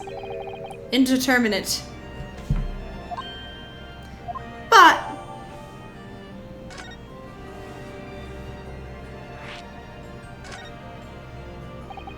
What do you mean by that? Why was the time of death indeterminate? I can't read. When the specimen was brought in, it was still fresh. So the time of death could easily have coincided with the gunshot, when the gunshot was heard. But there was one small discrepancy. What discrepancy? There was some frying fish in the pocket of the specimen's overcoat. And that fish had started to rot. What? Okay, well then obviously... Oh my gosh. This is so stupid. One sec, children. Alright, we're back. What? If the victim went for a fish, he presumably liked to eat it before it went off. Well, yes. What are you really trying to say? It's possible that someone tried to manipulate the apparent time of death. Manipulate the... Is that even possible to do? Theoretically, if you were to chill the body in ice, you could delay the onset of petrification. And if that overcoat wasn't on the body at the time, Then only the fish would have started to rot. with the no science, it's not more possible to determine if the body was chilled or not. But today's science is advanced enough to let you freeze a corpse, it seems. But surely, to chill a corpse like that would require an enormous electrical refrigerator. And I don't imagine many households in London are equipped with such a device. No, definitely not. But maybe in a factory? Or some of those special places? I don't recall seeing any factories or such like in Fresno Street, though. I wonder, if the inspector's body had been chilled somehow, what might the actual time of death have been? It couldn't say for sure. But at most, it might have been a day earlier. No. In other words, it would corroborate with your previous deduction, Mr. Naruto, that Inspector Gregson was killed a day before his body was discovered at a different location. Did you inform Lord Strongheart of this possibility? He simply said that there were no electrical refrigerators of that size in the vicinity.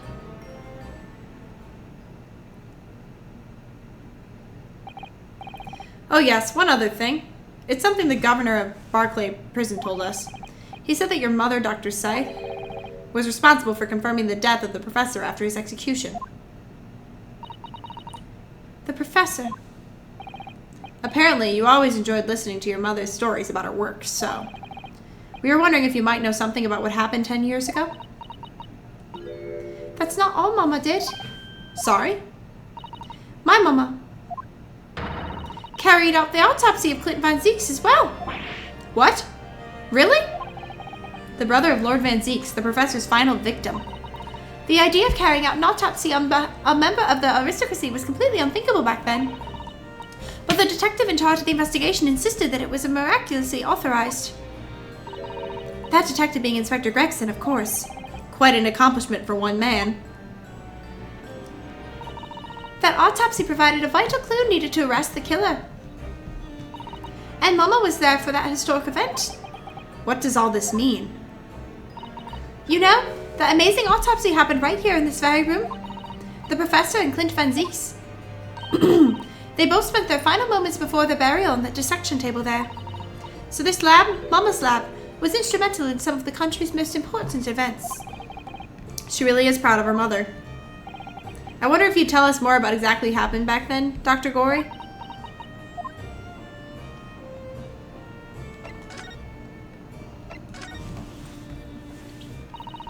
The professor's execution was Mama's first big case.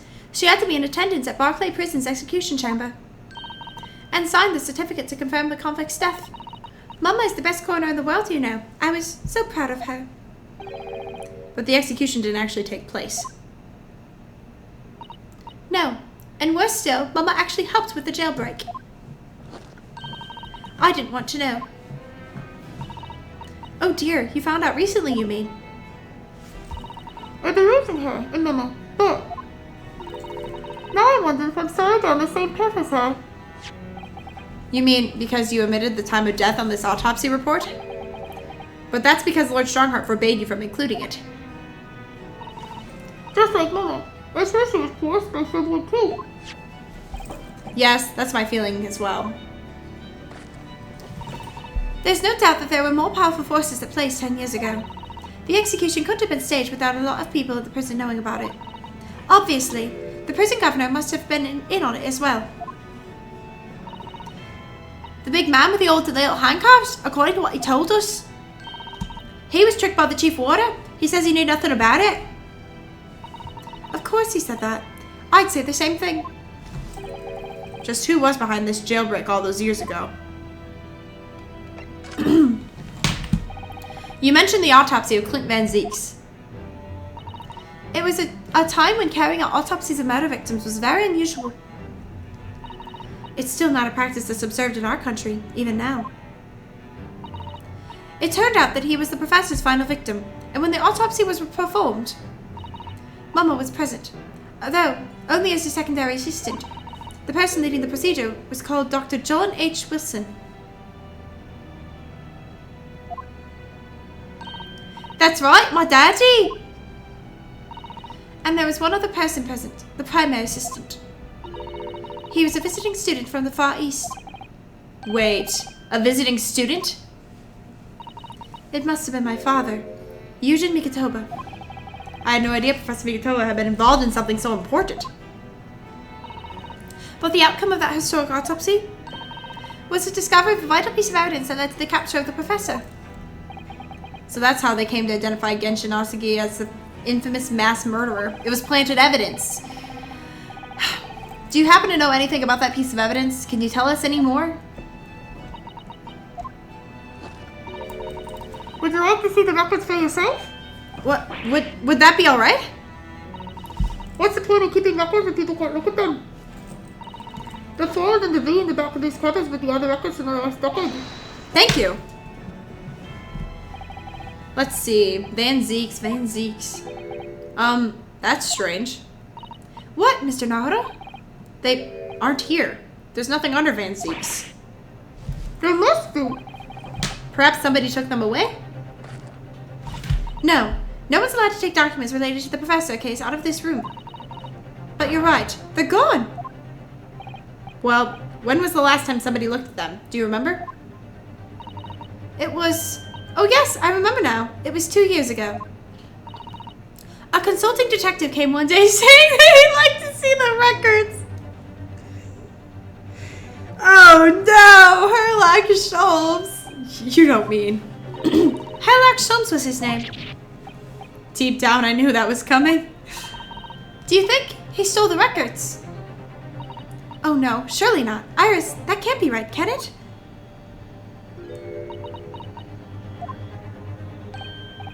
Iris?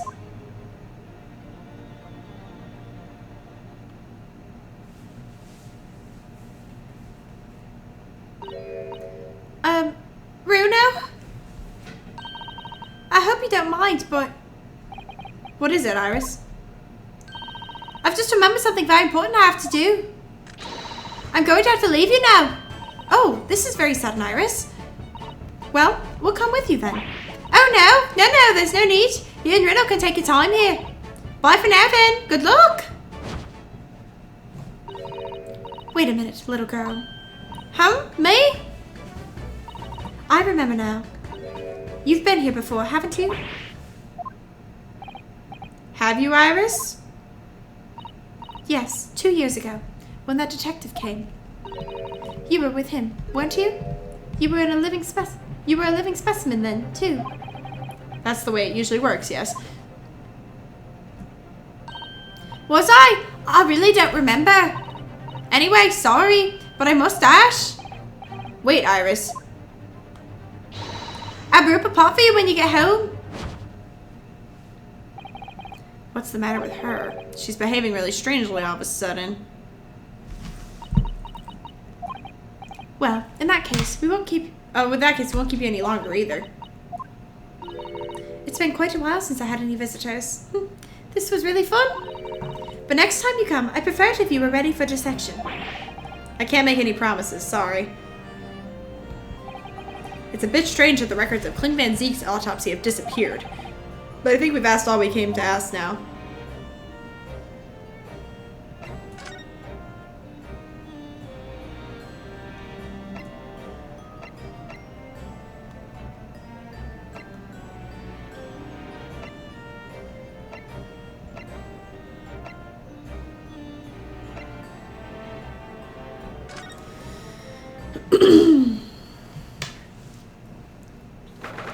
Alright.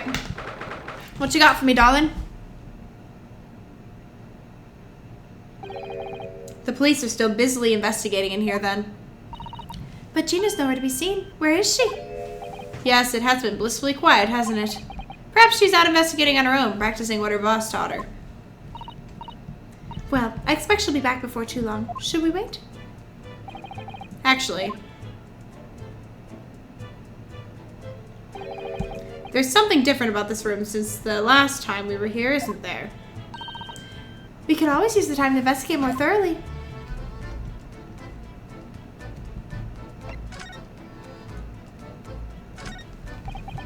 The photograph of Mrs. Vigil. Realizing the identity of this lady was a very great clue to exposing Mr. Gossip's true identity. He obviously loves his wife very dearly, which is why he felt he couldn't tell her the truth. The transformation was incredible, wasn't it? Just from that big twisted lip. Yes, he went to extraordinary efforts to play the part of Hugh Boone convincingly. Although, it didn't really seem like it was much of an effort to me. Now that you say it, I have to agree. It's almost as if that was Mr. Vigil's true character. People really are very hard to fathom at times. This little trunk wasn't here before, was it? Oh, it appears to be made of metal. It must be very heavy. I wonder to whom it belongs. There's some initials on the outside, look. TG. Let's ask one of the policemen if they know how it came to be here. Oi, what do you think you're doing? Oh, That's my trunk, that is. Hands off. Gina! Where were you hiding? I don't know. You leave something on a tenant for a few seconds and every Tom and Dick and Harry's has got itty eyes on it. Just a wild guess, Gina, but What? Spit it out, Otto. is it fair to say that you've only owned that trunk since this morning's trial? What? What are you trying to say? Come on, this trunk goes with me everywhere. Always has. Where have you been the last year? Trying not to incur your wrath, mainly.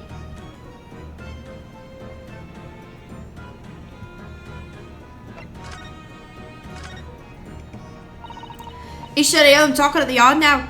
They should be ashamed of themselves. Or saying that it was the boss who killed all them bludgers. You mean the whole Reaper thing? Yeah. Apparently the boss was investigating stuff that no one else at the yard knew nothing about. I think he was just trying to find out what the other guy was up to. You know, the main boss. Stuff to do with all them criminals what got off scot-free. Yes, the ones prosecuted by Lord Van Zeeks who used bribery and corruption to evade a conviction. Well then, obviously, It was that blooming Reaper giving the orders, wasn't it? But why would people be suspecting Inspector Gregson of being involved in the killings? There was a notebook in his office. Oh no, this doesn't sound good. It had details about all the crimes that had been pegged as the Reaper's work. He was researching it. What? No. Did you see it, Gina? Did you see that notebook? They wouldn't. Flaming Levy! Because I'm just an apprentice, apparently. But it was me who found it, and he was my boss. That's right. I was pretty miffed about it, so I sneaked a peek at what he said anyway. Oh, that's our Gina. So, you managed to see what was written in Gregson's secret notebook anyway, did you? Well, I see it. That's my right to read what we wrote.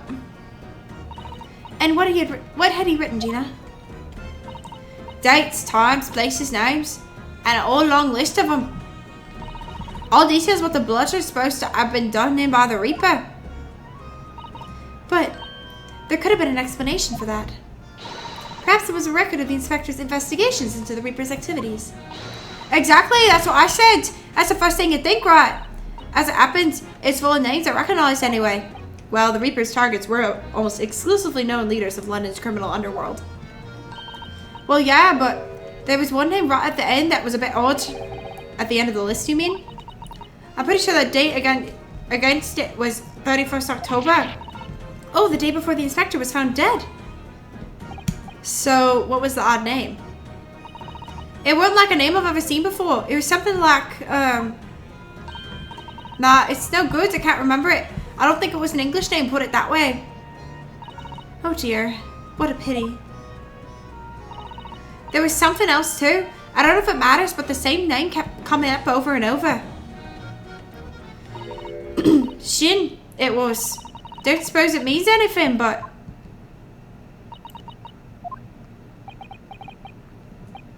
Did you say Shin? Eh? What? Does it mean something? Lord Van Zeeks knew the name too. He mentioned her as well. The woman who actually did the deeds. And now we find out her name appeared in Gregson's secret notebook? We haven't seen you for a little while, have we, Gina? Well, of course not. I've been busy, ain't I? Investigating and that. The lads of the yard are trying to trace the boss's movement the day before it happened. The day before, that would be the undercover investigation into the Red-Headed League then? Only the boss didn't go, did he? You found out some cove what was pretending to be him, didn't you, Otto? Yes, it was Mr. Vigil who actually went to the park on Lime Street that day, posing as Gregson. Well, anyway, you ain't the only one turning stuff up. I got me ways to getting results. Yay, the puppy! When me and him partner up here together, there's nothing we can't trace down. Oh, little Toby. He's such a faithful friend. So, have you tracked anything down then? What do you think, eh? Of course we have. Can't you tell though? Police business, innit? Ugh, Anyway, the point is, if you don't ever need any help, you know who to turn to, right? Me and the Hellhound here. Right, because he looks oh so hellish honest. Gina, about your Hellhound there. Chief Inspector Toby, you mean? He's a part of the force, he is. In Japanese, police dog means something quite different and not altogether nice to those involved in crime. But here in Britain, it's a wonderful compliment, it seems, for a canine at least. It should be. After all, in the Great Exhibition case the other day, it was Toby here who managed to locate Drebber's workshop. Maybe it's time for another demonstration of what this super dog can do, eh? Do we have something the Chief Inspector could catch the scent of?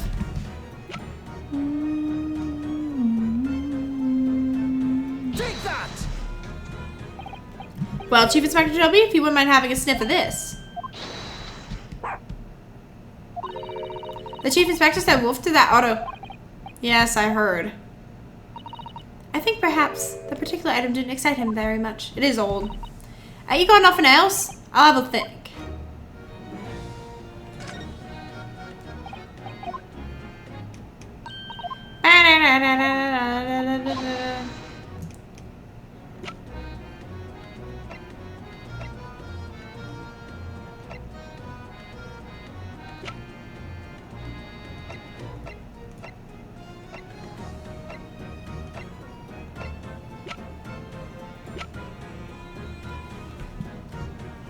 Take that! Nope. Nope. Oh yeah, try again. Ugh. Okay. That's a lot of work, guys. Detectiving. I'm supposed to be an attorney, not a detective.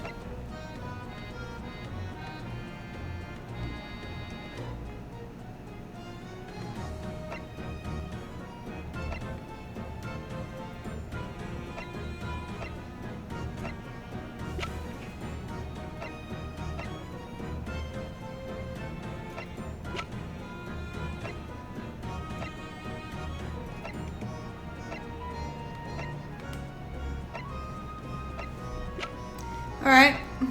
We'll try the red hairpiece. Take that!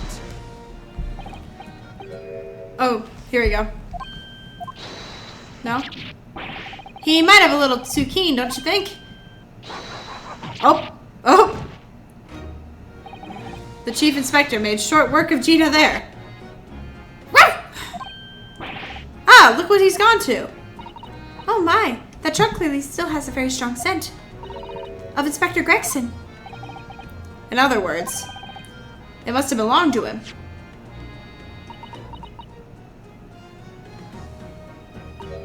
Oh, alright, it's a fair cop, I suppose. And you nearly got away with it, too. You always talk so proudly of Chief Inspector Toby's nose and what it can achieve. Did it not cross your mind that he might identify something that was right next to us? Yeah, that was a bit of a bloomer, wasn't it? That's enough now then, Gina. Eh? I think it's time you told us the truth about that trunk.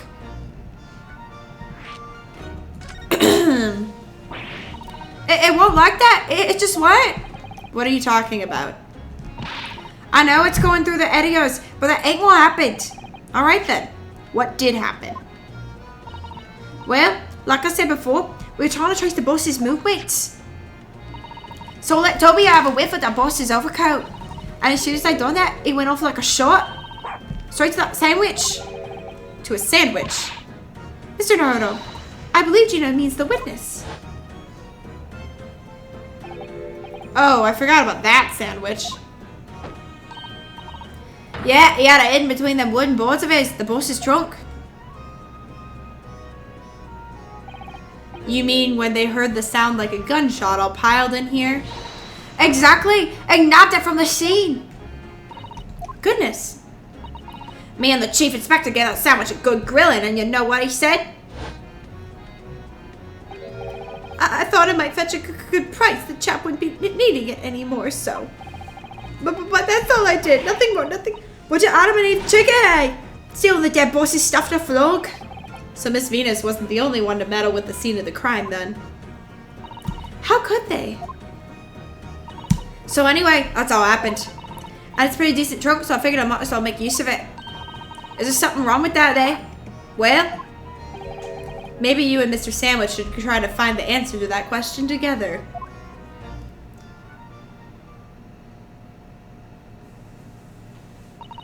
I think perhaps that trunk should be turned over to the police, don't you? What are you talking on about? I am the police. Gina, if you wouldn't mind, could we maybe examine it? Yeah, alright then. Do what you want with it. Thank you. We shall make a detailed record of our examination of the evidence.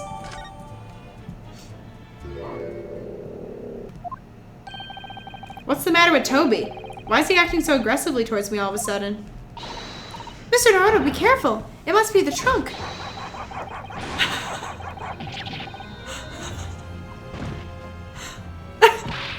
Toby! Oi! What are you doing? You're gonna lick its face off! Mr. Naruto! Mr. Naruto! Gina, quickly, hail a carriage. Did I, like, get hurt? From the puppy?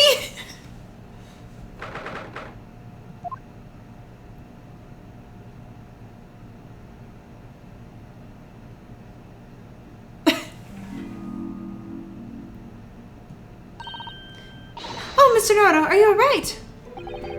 Mrs. Sato? Oh, conscious again at last! A blessed relief, my dear fellow. After all, to drop dead after a moderate licking by a small terrier, most unseemly. What is it? Is or isn't seemly is irrelevant here, Mr. Sholmes. What just happened? I'm so glad there's no lasting damage. How are you feeling? I'm fine, thank you. Did you bring me back here? Oh, what's this on my head? A bandage?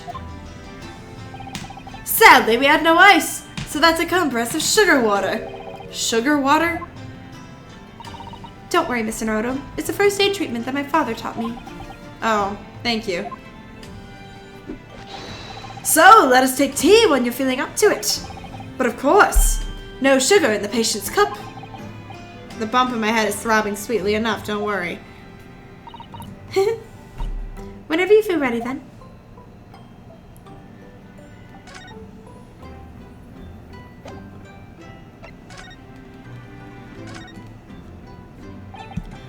Thank you for your concern, Mr. Sholmes.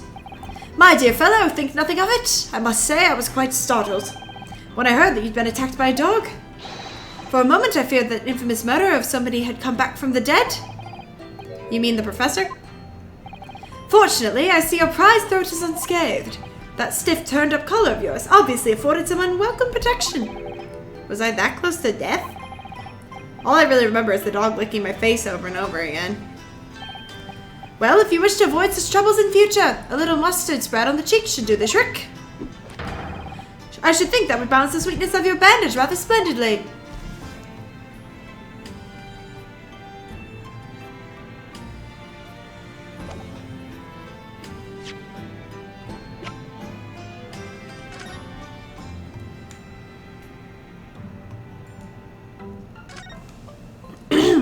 Have you seen this huge gash across the side of the trunk? It's gone right through the leather and into the metal behind.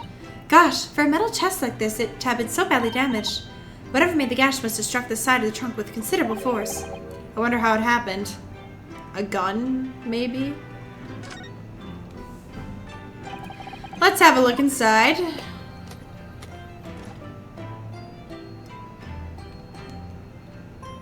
Is that the... Look, there's something inside. Oh, let's see. It appears to be a passport authorizing him to travel overseas. Was Inspector Gresson? Yeah, he was going to Paris. What is it? It's for 31st October, just one day before the incident. What? Really?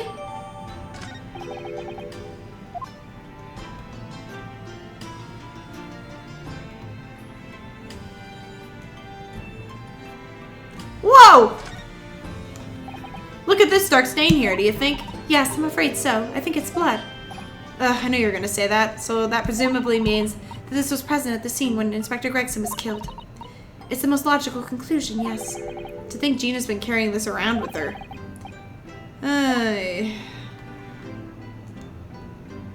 there's nothing behind it. Nothing on the top. I think that's about as good as we can do right now. Alright, back.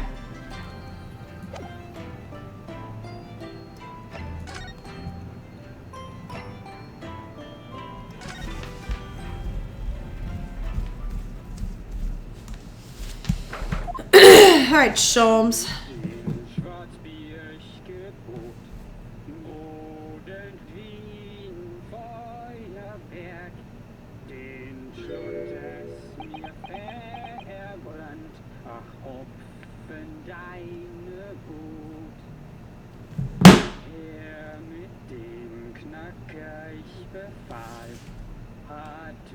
Do I want to know? What on earth is going on in here? Am I having a bad dream? Oh no, it's an old German folk song. Rather a fine rendition, I think. That's the least of my concerns. Iris?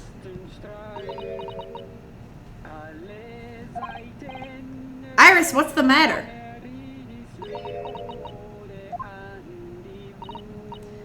Who is that sprawling? I mean, relaxed gentleman over there?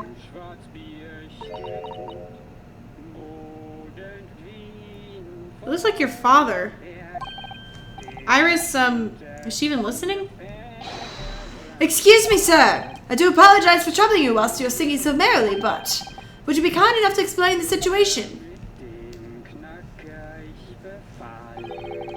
Well, that worked. A crooning gentleman and a mute young girl, a rather tantalizing juxtaposition. And one that appears to have incited the gods of deduction within me to find their voices too. Mr. Sholmes, do you mean? The strains of reasoning within me are playing now as a delightful duet. One melody sings of a reunion full of nostalgia, whilst the other is a morose theme about the great secrets you're trying so desperately to conceal, Iris. She's turned as white as a sheet. So as usual, you've instantly seen through the very heart of the matter. And by the time my own brief performance is over, I feel sure the gentleman's song will reach its finale. So then, to Music Land, where all is sweetness and delicacy and harmony. Pray do enjoy Herlock Sholmes' latest logic and reasoning spectacular.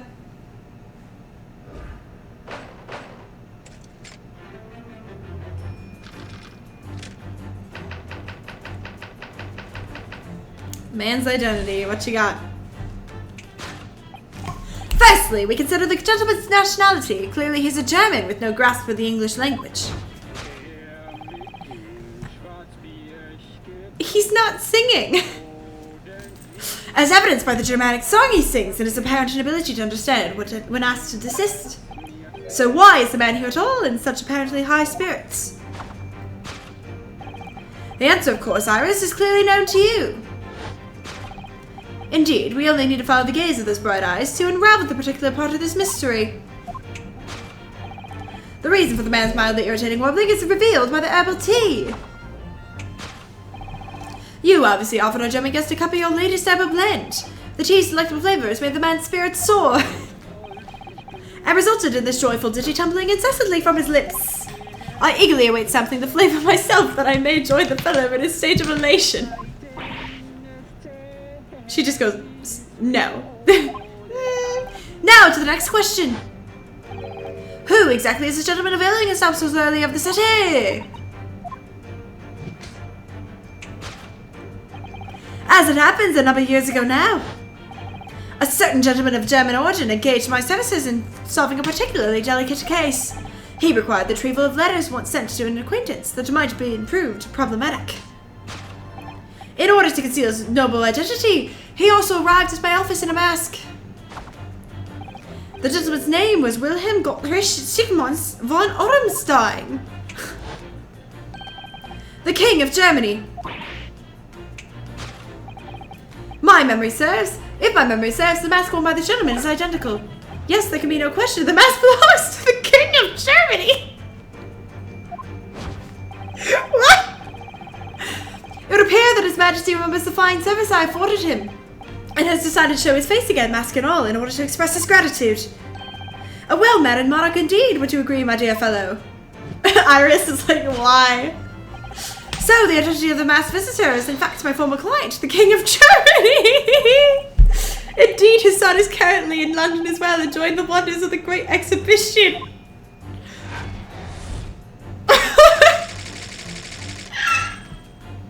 Why? Why? What are you gonna say? Did she kill him? Which leaves us with one remaining imponderable. Yes, you, young Iris. But your apparently inexplicable silence is unable to hide the truth. Yes, the reason of your meanness is concealed inside that knapsack. A £5 note, I believe. I must say, as your compatriot, I am deeply saddened. It would appear that you've allowed yourself to be bribed into silence by His Royal Highness, earning yourself some splendid money in exchange for keeping quiet about the king's secret. She just goes, And now the final piece of the puzzle. What is this secret you strive to hide with your silence, Iris? Ah, yes. We only follow that brief involuntary twitch of your eyes to find the answer. You were attempting to abscond with that coffee cup. My favorite coffee cup, in fact. Why? Or should I say the handle of my favorite coffee cup? It appears that His High-Spirited Highness broke it in the midst of his hijinks. Which leads us to the sad truth. favorite coffee cup has been broken by the King of Germany, and Iris, you tried to conceal it from me!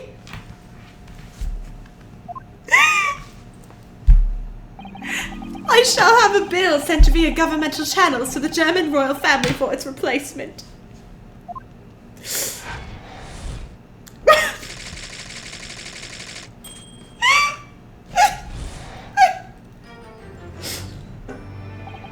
Thus concluded Herlock Sherman's great deduction of this painful puzzle.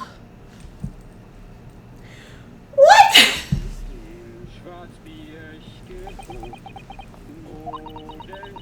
He's getting worse at these. With your silence as well, the fellow's jovial warbling rather rings in the ears, does it not? Huh. Mr. Sholmes, I must say something does rather trouble me.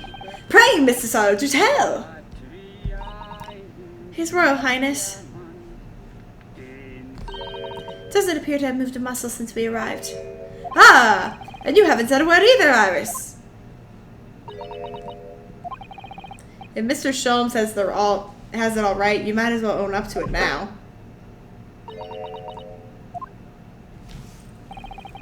Your reasoning isn't entirely without substance, I must admit. And one other thing, Mr. Sholmes. Whoa, lost the mic.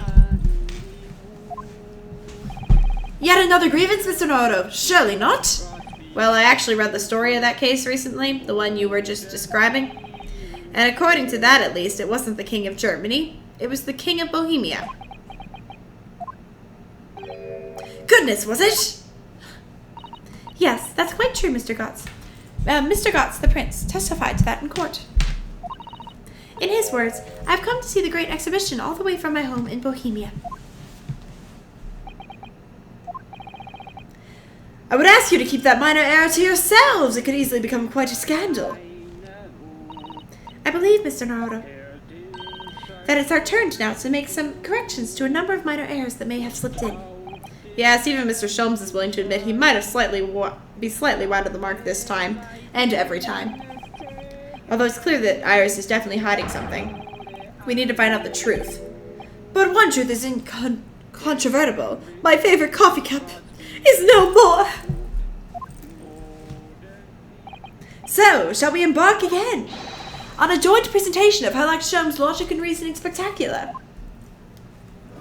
I suppose. Time for course corrections. Hold it, Mr. Sholmes. Alright. I'm just gonna skip ahead a little bit.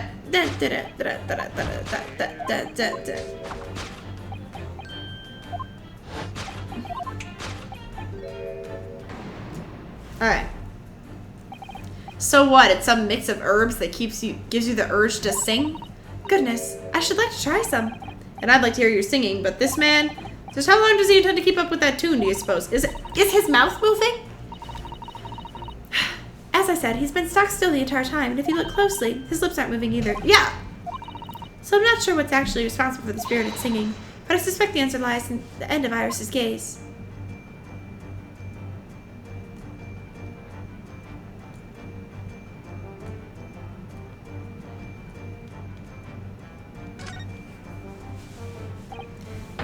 We know this mask.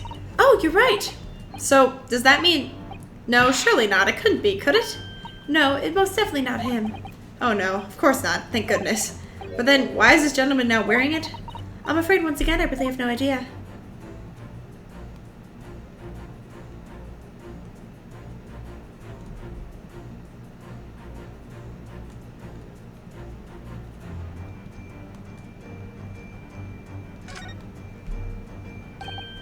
Well, the cup's empty, that's for sure. So I suppose this mysterious gentleman must have drunk the contents. Iris' splendid blends are quite delicious.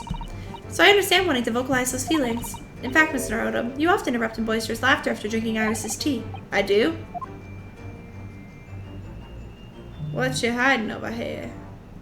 Oh. Take that! I wasn't paying attention. We're doing great, guys. The reason for the man's mildly irritating warbling is revealed by the gramophone. Indeed, for no well-bred gentleman would break into an obscure folk song when making a social call. In other words, this gentleman isn't singing at all. In fact, it would appear that the fellow is unconscious. You don't say, Sherlock.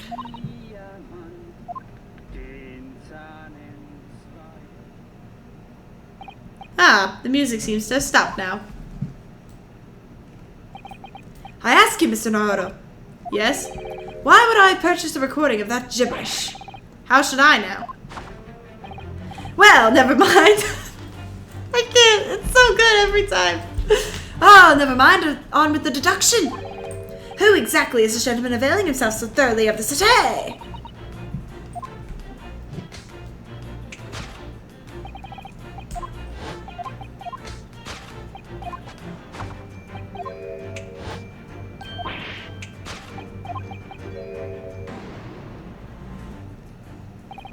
Although we've already established that it was actually the King of Bohemia, it seems Mr. Sholmes intends to persist with his Germany theory for some reason.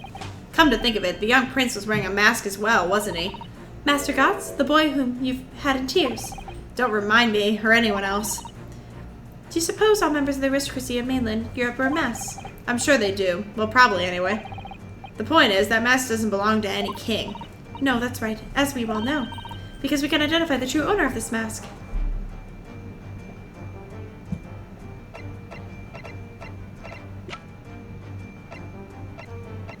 Wasn't that his? Am I crazy? Wasn't that the mask he was wearing?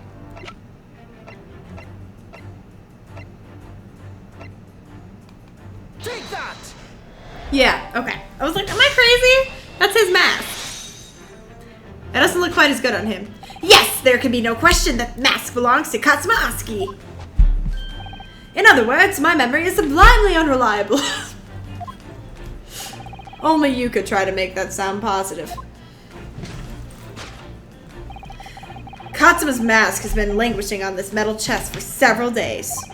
Though that doesn't explain why the gentleman is wearing it now. But it now is a simple matter to determine, I guess, the true identity. After all, the gentleman is unconscious. We need only excuse ourselves in advance, gently lift the mask and peer behind it.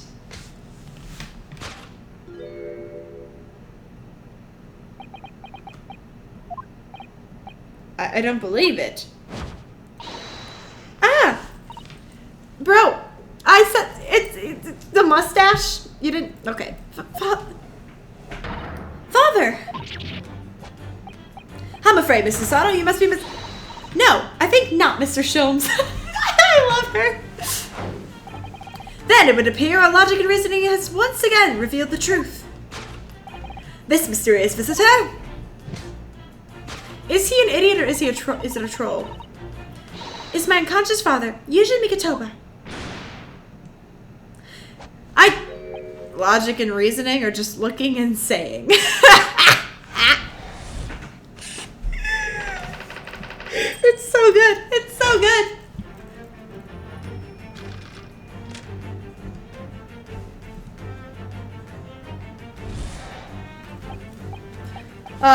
You young Iris, you've been quiet.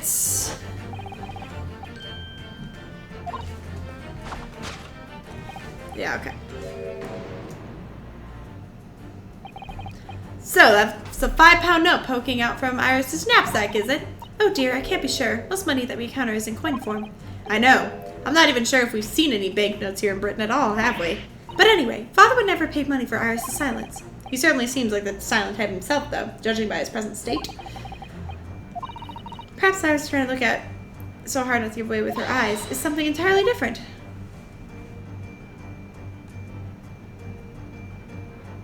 Oh, I can't look at the cup? I thought it was the cup.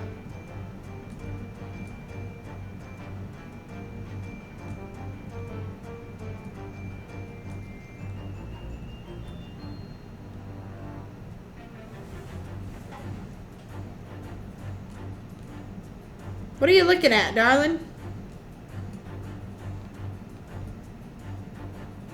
Is there something else in the knapsack? Now that I think about it, Iris always wears this little bag in her back, doesn't she? Yes, that's right. Though it's easy to forget about it because you can't see it in the front. There are 2 little felt dolls attached to it as well. Are there? I had no idea. I don't remember ever seeing them before. Is it possible there's always a 5-pound note poking out from her bag that I just hadn't noticed before? I couldn't say with absolute certainty, but I think it's unlikely. What are you looking at?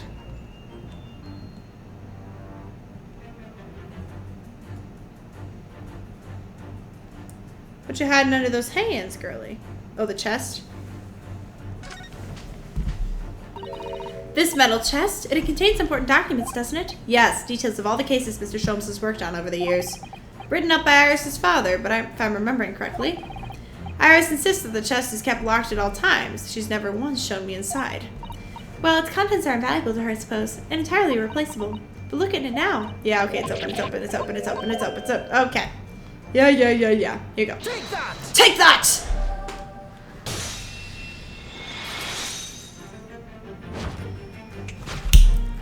Yes, the reason for your muteness is concealed inside that metal chest.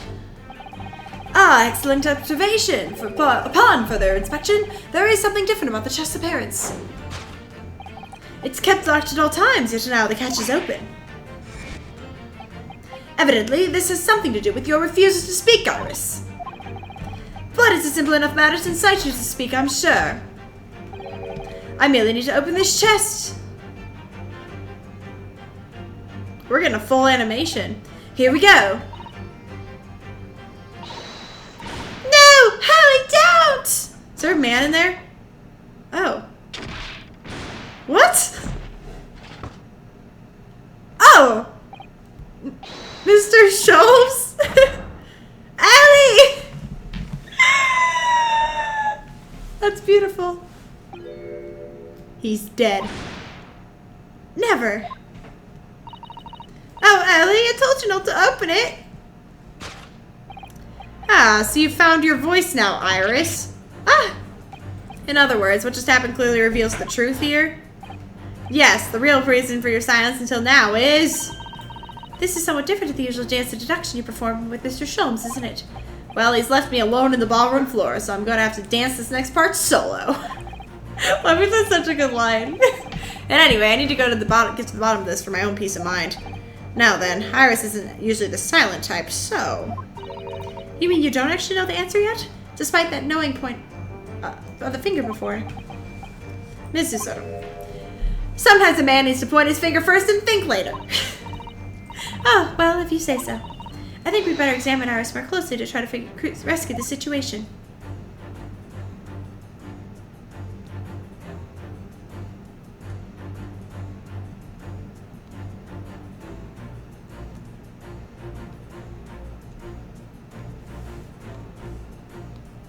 Take that!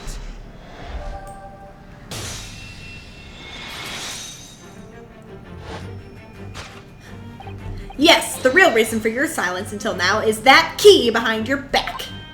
Ah! When Mr. Sholmes was thrown into the air before...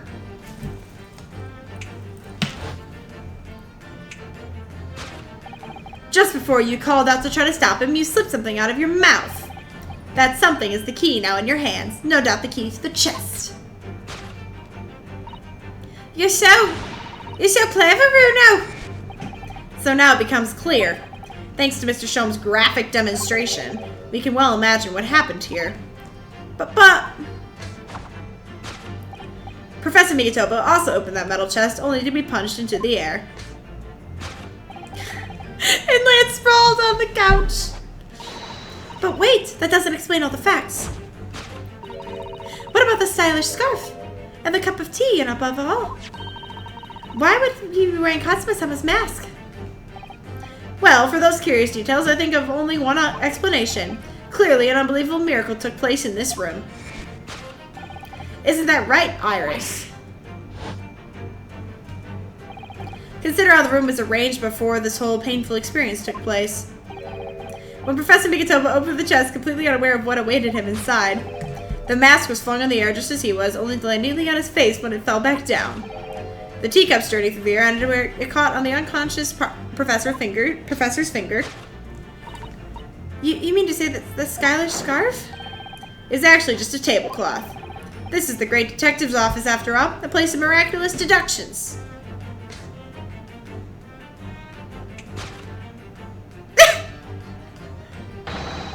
Would did you expect anything less? My favorite has to be the whole gravity device one. Yes, you're right. It happened exactly as you said. Brilliant, Rudo. Thus concludes Ryunosuke Naruhodo's great deduction of this punchy puzzle. He has too much fun.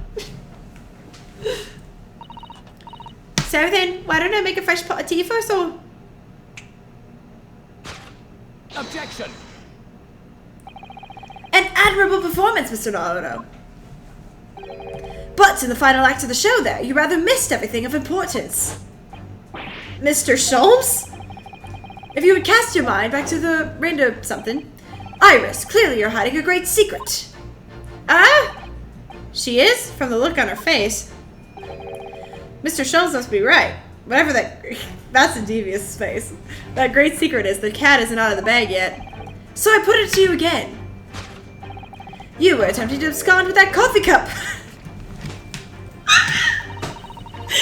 Is it really a shame about Mr. Sholmes' cup? I must have been smashed when Professor Mikotoba opened the chest. Oh dear, so many things seem to have been broken here. But now that the deduction has taken a different direction, Iris doesn't seem to be trying to hide the broken cup anymore. In other words, her great secret is something else. Let's put our observational skills to work one final time. Take that!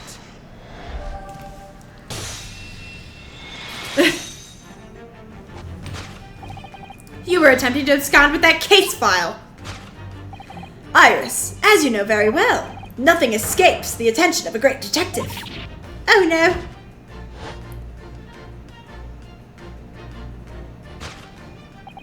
We visited Scotland Yard's autopsy laboratory earlier today, and Dr. Gorey informed Dr. Gorey that the autopsy report of Clint Van Zeeks had gone missing. Clint Van Zeeks? Yes, I do seem to recall. That some years ago I asked to see the report in question. You were with me, weren't you, Iris?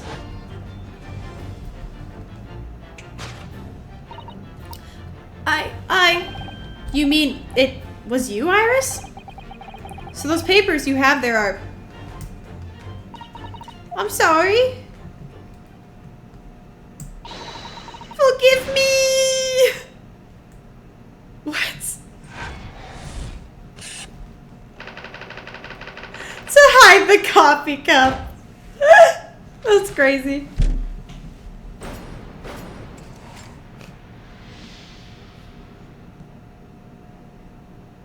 Guys. In truth, I would like to have thought I could have predicted the booby-trapped chest. Just making sure. Alright, we're good. But it caught me completely off guard. I was very nearly the late consulting detective Herlock Sholmes. Oh, I'm sorry, Ellie. So, you mean this autopsy report really is... Yes, I took it from the lab, even though I knew it was very important. Was there something in it that troubled you, Iris? Not exactly something that troubled me. Something I've been looking for. When I saw this report, when I saw the writing in it. Oh. I knew it was my daddy's. The writing? Your father's writing. What do you really mean? Iris? Forgive me for interrupting, my dear fellows. Mr. Sholmes, what is it? I feel as though the poor unconscious gentleman in the settee has been somewhat forgotten. Ah, father! Perhaps we should find our guest somewhere more peaceful to rest. Mr. Naruto, yes? Would you be so kind as to lend him your bed? We must do our very best to make him comfortable, I feel. Oh, yes, of course. I'll help you carry him up. So will I. No, I can manage alone, thank you. You have tea to enjoy. We wouldn't want Iris's brew to stew. Because there's no better way to make the professor comfortable than dragging him upstairs like a trunk. I wonder, perhaps that was deliberate. Maybe Mr. Sholmes is making himself scarce to give Iris the chance to talk more freely. We must use this opportunity to talk with Iris and find out what's going on.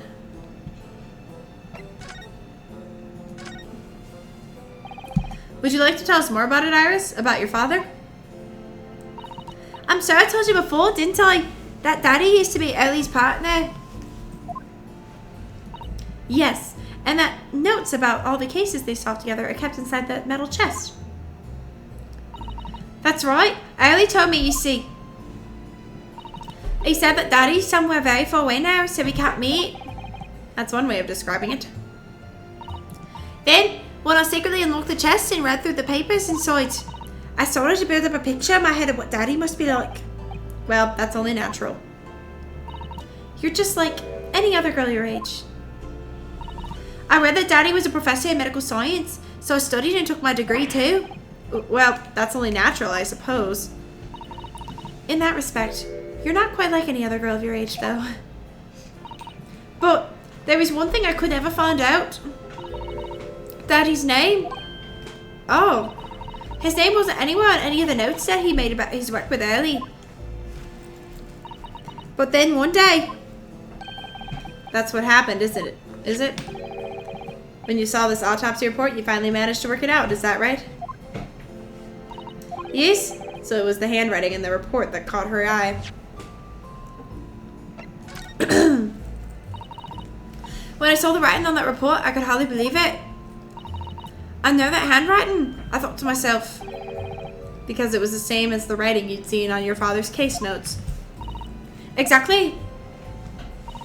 I was desperate to compare the two properly. I needed to see them side by side. I asked the doctor in the laboratory, but I was told I couldn't take the report away. And even worse, I was told that was the first and last time we'd be allowed to look at it there. So you decided to steal it. When I compared the autopsy report with the case notes I had in here, there was no doubt. The handwriting was exactly the same. It was Daddy's. And the signature of the coroner at the bottom of the autopsy report read Dr. John H. Wilson. So that's how I finally found out. I learned Daddy's name at last. I see. Ever since then, I called myself Iris Wilson. And that's also when I had the brilliant idea of writing stories all about Daddy's exciting times with Ellie. I decided there and then that I'd want the adventures of Sherlock Holmes. Oh, Iris. I had no idea. I can see why the autopsy report was so important to her now. And why she was prepared to break the law to get her hands on it. Where's this going? I must apologize, Iris. This is really all my fault. Ellie! I made a promise, you see, that until the time was right, I'd keep the details about your father a secret. I know. I've been very naughty. I'll take the autopsy report back to Dr. Gorey and apologize, I promise. Yes, we'll go together, I think. Then, let me look after it for... Whoa. Let me look after it for you until we get there.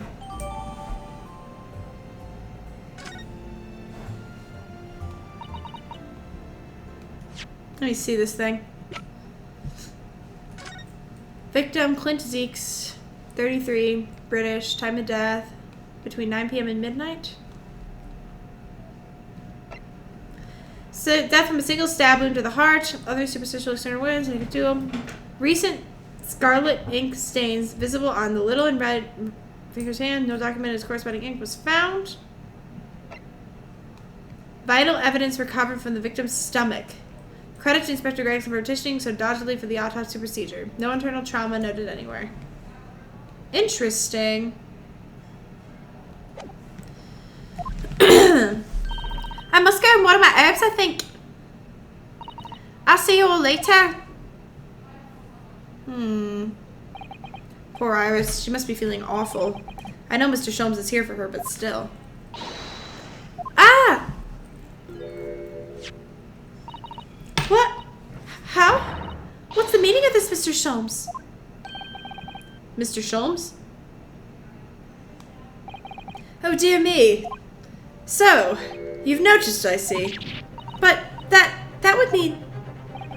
What on earth's the matter, Miss Susato? Susato, I don't know. You've turned as white as a sheet. It's this autopsy report, Mr. Naruto. The one from 10 years ago. The writing isn't Dr. Wilson's at all. Huh? What do you mean? How could you possibly know that? Because I know this writing very well. This writing is my father's. What? What? What do you mean? Why you don't... Indeed, it's true. And now you know. My dear fellows. No, I don't know anything. What on earth does all this mean? Because the idea that's slowly forming in my mind is just too extraordinary to believe. Please, you have to explain. Ah! So, this autopsy report was actually penned by Professor Mikitoba? But that makes no sense. It's not possible. Not possible, my dear fellow. Pray, take a deep breath and think again. Yes, you're right. In some ways. It actually makes a great deal of sense. It does? 10 years ago is when my father returned to Japan after his extended study tour in Britain. And prior to his return, where was Dr. Mikitoba engaged? Of course, he was an assistant in Dr. Wilson's laboratory learning about forensic science. And as an assistant, he would have aided with the dissection work, making detailed notes, which would be assembled into the full autopsy report. Once the work was complete, the head coroner would check the contents and put his signature on the document. In other words, the only writing of Dr. Wilson's on the report would be his signature. I see. So Iris got the wrong end of the stick, you mean? She saw that and assumed the whole report had been written by Dr. John H. Wilson. Which is very understandable, of course. What a complicated situation.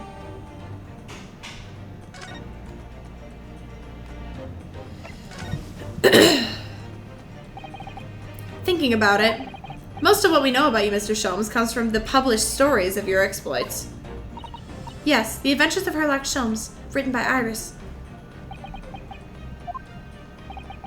And we really have no way of knowing what's fact and what's fiction. Most troubling for you, my dear fellow, I'm sure. So what about this supposed partner of yours? Did he really exist or not? Ah, you've come straight to the point, I see. And please come straight to the answer. I believe Iris explained it in one of her installments. He was a trusted comrade and the only person I could truly call a friend.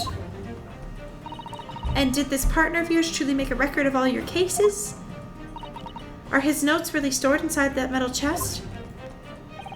Absolutely, my dear madame, absolutely. So, where's your partner now? We rarely meet. You see, he lives on the other side of the world. Is this what I think is where I think it's going?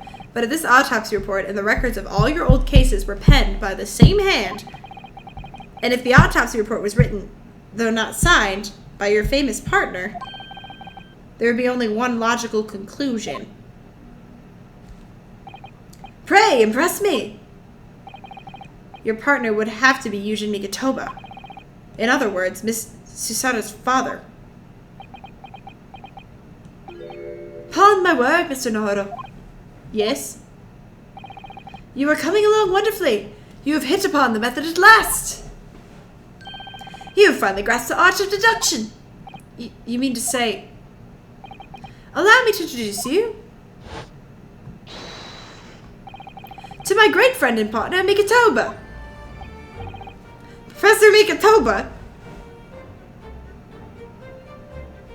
Ah! Does this mean that you're the real Dr. Wilson? No, my dear. I'm still my old self, Yuji Mikitoba, your father. Oh, of course. This is obviously too much for Susada-san to take in. I must say, though, how my old friend has attained worldwide celebrity as a great mystery solver is the greatest mystery of all. I still remember the first time we met. Ah, pray remind me, when was it again, Mikitoba? 16 years ago, Sholmes. Ah, yes, quite. 16 years ago. I just arrived from Japan with Shishio and Genshin. I was in search of lodgings close to the hospital, some comfortable rooms at a reasonable price. But rents are devilishly high in that particular area. That's right, so I decided I needed someone to share lodgings and the expense. And was fortunate enough to be introduced to Sholmes, who found himself in a similar situation. I was a callow back then, a mere shadow of the great detective you see before you now. I was working at the hospital's chemical laboratory at the time, indulging my curiosities for a little gain. And the situation of our cohabitation led us to pursuing cases together, you see. Hard to believe, I was mere 6 years ago. We had a great many adventures. But in the last year of Migatoba's stay in Britain, that most infamous of cases presented itself. The case with which you become rather familiar yourselves, the professor killings. After the trial, Sashur and I were summoned back home. Hardly surprising given the circumstances. So there you have it. And as you know, all the details recorded by my trusty chronicler remain in that metal chest. This is just amazing. Professor Migatoba really is Mr. Sholmes' famous partner. So who's Iris's father?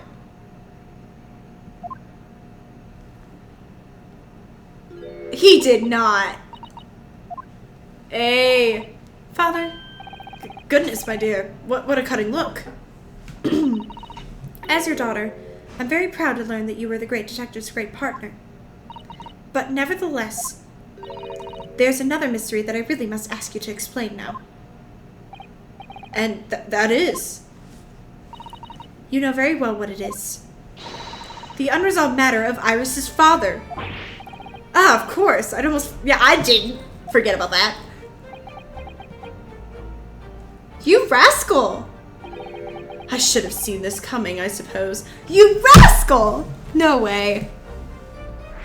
What? Iris told us that all the notes about the great detective's adventures that are in that metal chest were written by her father, unless Sholmes lied, which in that case, you rascal! Isn't that correct, Mr. Sholmes? That is indeed what I told you, young Iris. Yeah. But if you're Mr. Sholmes' partner, father, and you wrote all those case notes, then Iris' father must be you. Upon my word, Mr. Sato. You are coming along wonderfully as well. You too have hit upon the method at last. You've finally grasped the art of deduction. What? What you've always told me, father, is that my mother died when I was born 16 years ago. And you left me in grandmother's care whilst you embarked on your study tour of Britain. And I've always accepted that. But all this about Iris. Oh, there it is. Soda-san's ice-cold stare. No, now hold on a minute. It would be very complicated. It was complicated. I mean, it's not what you think. Then perhaps you'd like to explain exactly what it is. There it is. Now the eyes go from ice-cold to red-hot just before she... No, really, you've got the wrong end of the stick. Show him. Say something, man. What? What kind of soap opera is this? This is insane. Anyway, that's quite enough, my fiery fellows. Mr. Sholmes, when did he get all dressed up? Whilst I don't like to drop this exciting explanation of the past, Migatoba and I have an urgent matter that requires a short excursion. But it's very late, Mr. Sholmes. Where must you go? Why, my dear madame, is that not obvious? My partner and I must pursue our natural enemies. So, get your coat, Migatoba. The game is afoot. But, Sholmes, I really must give Susato a full explanation, I think. Later, my dear fellow, later. Our carriage awaits downstairs already. You haven't changed one iota, have you? I mean, really. I visited her home after 10 long years, and when I opened that chest in the fit of nostalgia, I quite inexplicably pass out. And as if that wasn't enough, when I eventually regained consciousness, I'm plunged straight into all this. Father, please, go with Mr. Sholmes now. No! What? I've no doubt that whatever happened, you were acting in everyone's best interests. I trust you, completely. So. And sending the great detective and his great partner off on renewed adventures together is more than I could have hoped for in my wildest dreams. Very well then, we'll speak again later. So, I believe your own work is done for the day. I wish you the best of luck tomorrow. Yes, Naruto. Good luck in battle and in reaching a decision. A decision? About whether to go back to Japan, I suppose. So much happened that day that I barely knew what to do with myself. Me neither! It would only be later that I'd come to realize how amidst the chaos I'd unleashed were all the clues I needed to finally unearth the truth. And that all the turmoil was necessary to give me the resolve to see everything through. What do you mean? And that was episode 4? How is that episode 4? Wait. Huh? What? No. No.